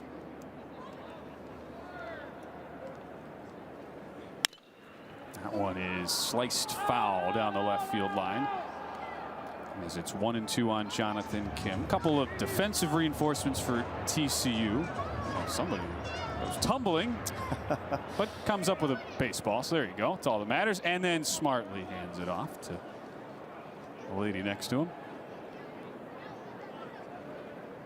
So 1-2. I'll tell you about the new first baseman center field in just a second, as this one is a check swing, but held off by Jonathan Kim. Camden Sauce now at first base for TCU. They've also brought in Cole Eaton playing in center field.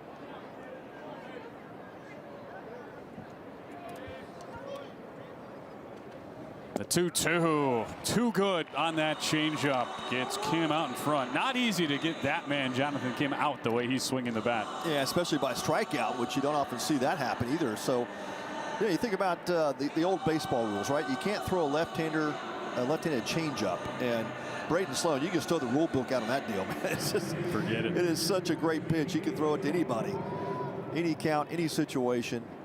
It's almost unhittable. TCU head coach Kirk Saarloos, he loves his comps, and he feels like Braden Sloan's a little bit like Russell Smith, who is another tall, lanky lefty, had great success a few years ago for TCU. He was a second-round pick by the Brewers in 2021 and had great numbers last year at AA. It's also easy to find a comp like that when it's someone who's so rare, tall but with great off speed.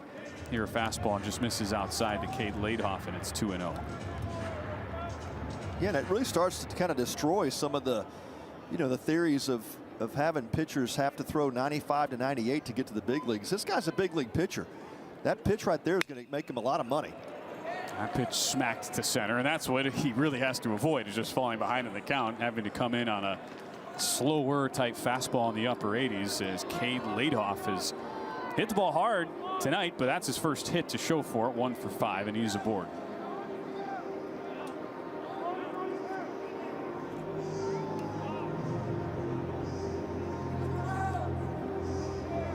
And the nice luxury for TCU is Sloan has started 14 games in his career, so it's one of those type of pitchers. They know they can stretch him out, guarantee, or at least feel like they can guarantee quality late innings across multiple innings in one game. As Ibarra takes a called strike, so if he gets through it here, it's just 2 pitchers that TCU will have used going into a major tilt against Arkansas tomorrow night. Yeah, it's just the way that Kirk Saarloos, I'm sure, wrote it up in his game plan. Hey, if we can do this today with Parker and finish with Sloan, that sets us up nicely for the rest of the weekend. The 0-2 to Jeter Ibarra. Just stays alive. And you're right, Bennett. You could do a lot of things with Sloan. I mean, you could start him. He could be that swing guy, kind of piggyback a starter on Friday night and get you set up well into the weekend, or he could potentially be used as a closer. I mean, he's just got that changeup is so nasty. He could easily close games for the Frogs. The 0-2 lays off that curveball. And with TCU being down so many arms, Ben Abelt, preseason All Big 12, he's out. Tommy John surgery. Cole Klecker, no timeline in his return, dealing with an oblique. Blake Rogers, the Baylor transfer, that changeup is outside 2-2. He'll be back at some point this spring, but he's working back from injury. And then Cade Durnan, he's coming off Tommy John himself, and they don't think he'll be ready till later in the season, but a really talented freshman righty for TCU. A lot of arms there, Pat, you figure would be in the mix that aren't right now. This one could end the game. To the right side, Kramer flips to Silva, on to Camden Sauce in time. And TCU takes game number 1 of this Amegy Bank College Baseball Series. 2 pitchers and some timely hitting as they blow the game open and win it 10-4. Yeah, great job by TCU to kind of hang in there until they got some opportunities in that 6th inning. And a couple of defensive miscues, which are a little bit surprising. Michigan has played such great, clean baseball up to this point. But TCU, you open the door for them. And, of course, to talk about the walks they took advantage of, and then the big home runs that really finished the game back in the 9th inning. Cadena with a bomb and Traeger with a bomb, and TCU had a great day at the plate as well as on the mound.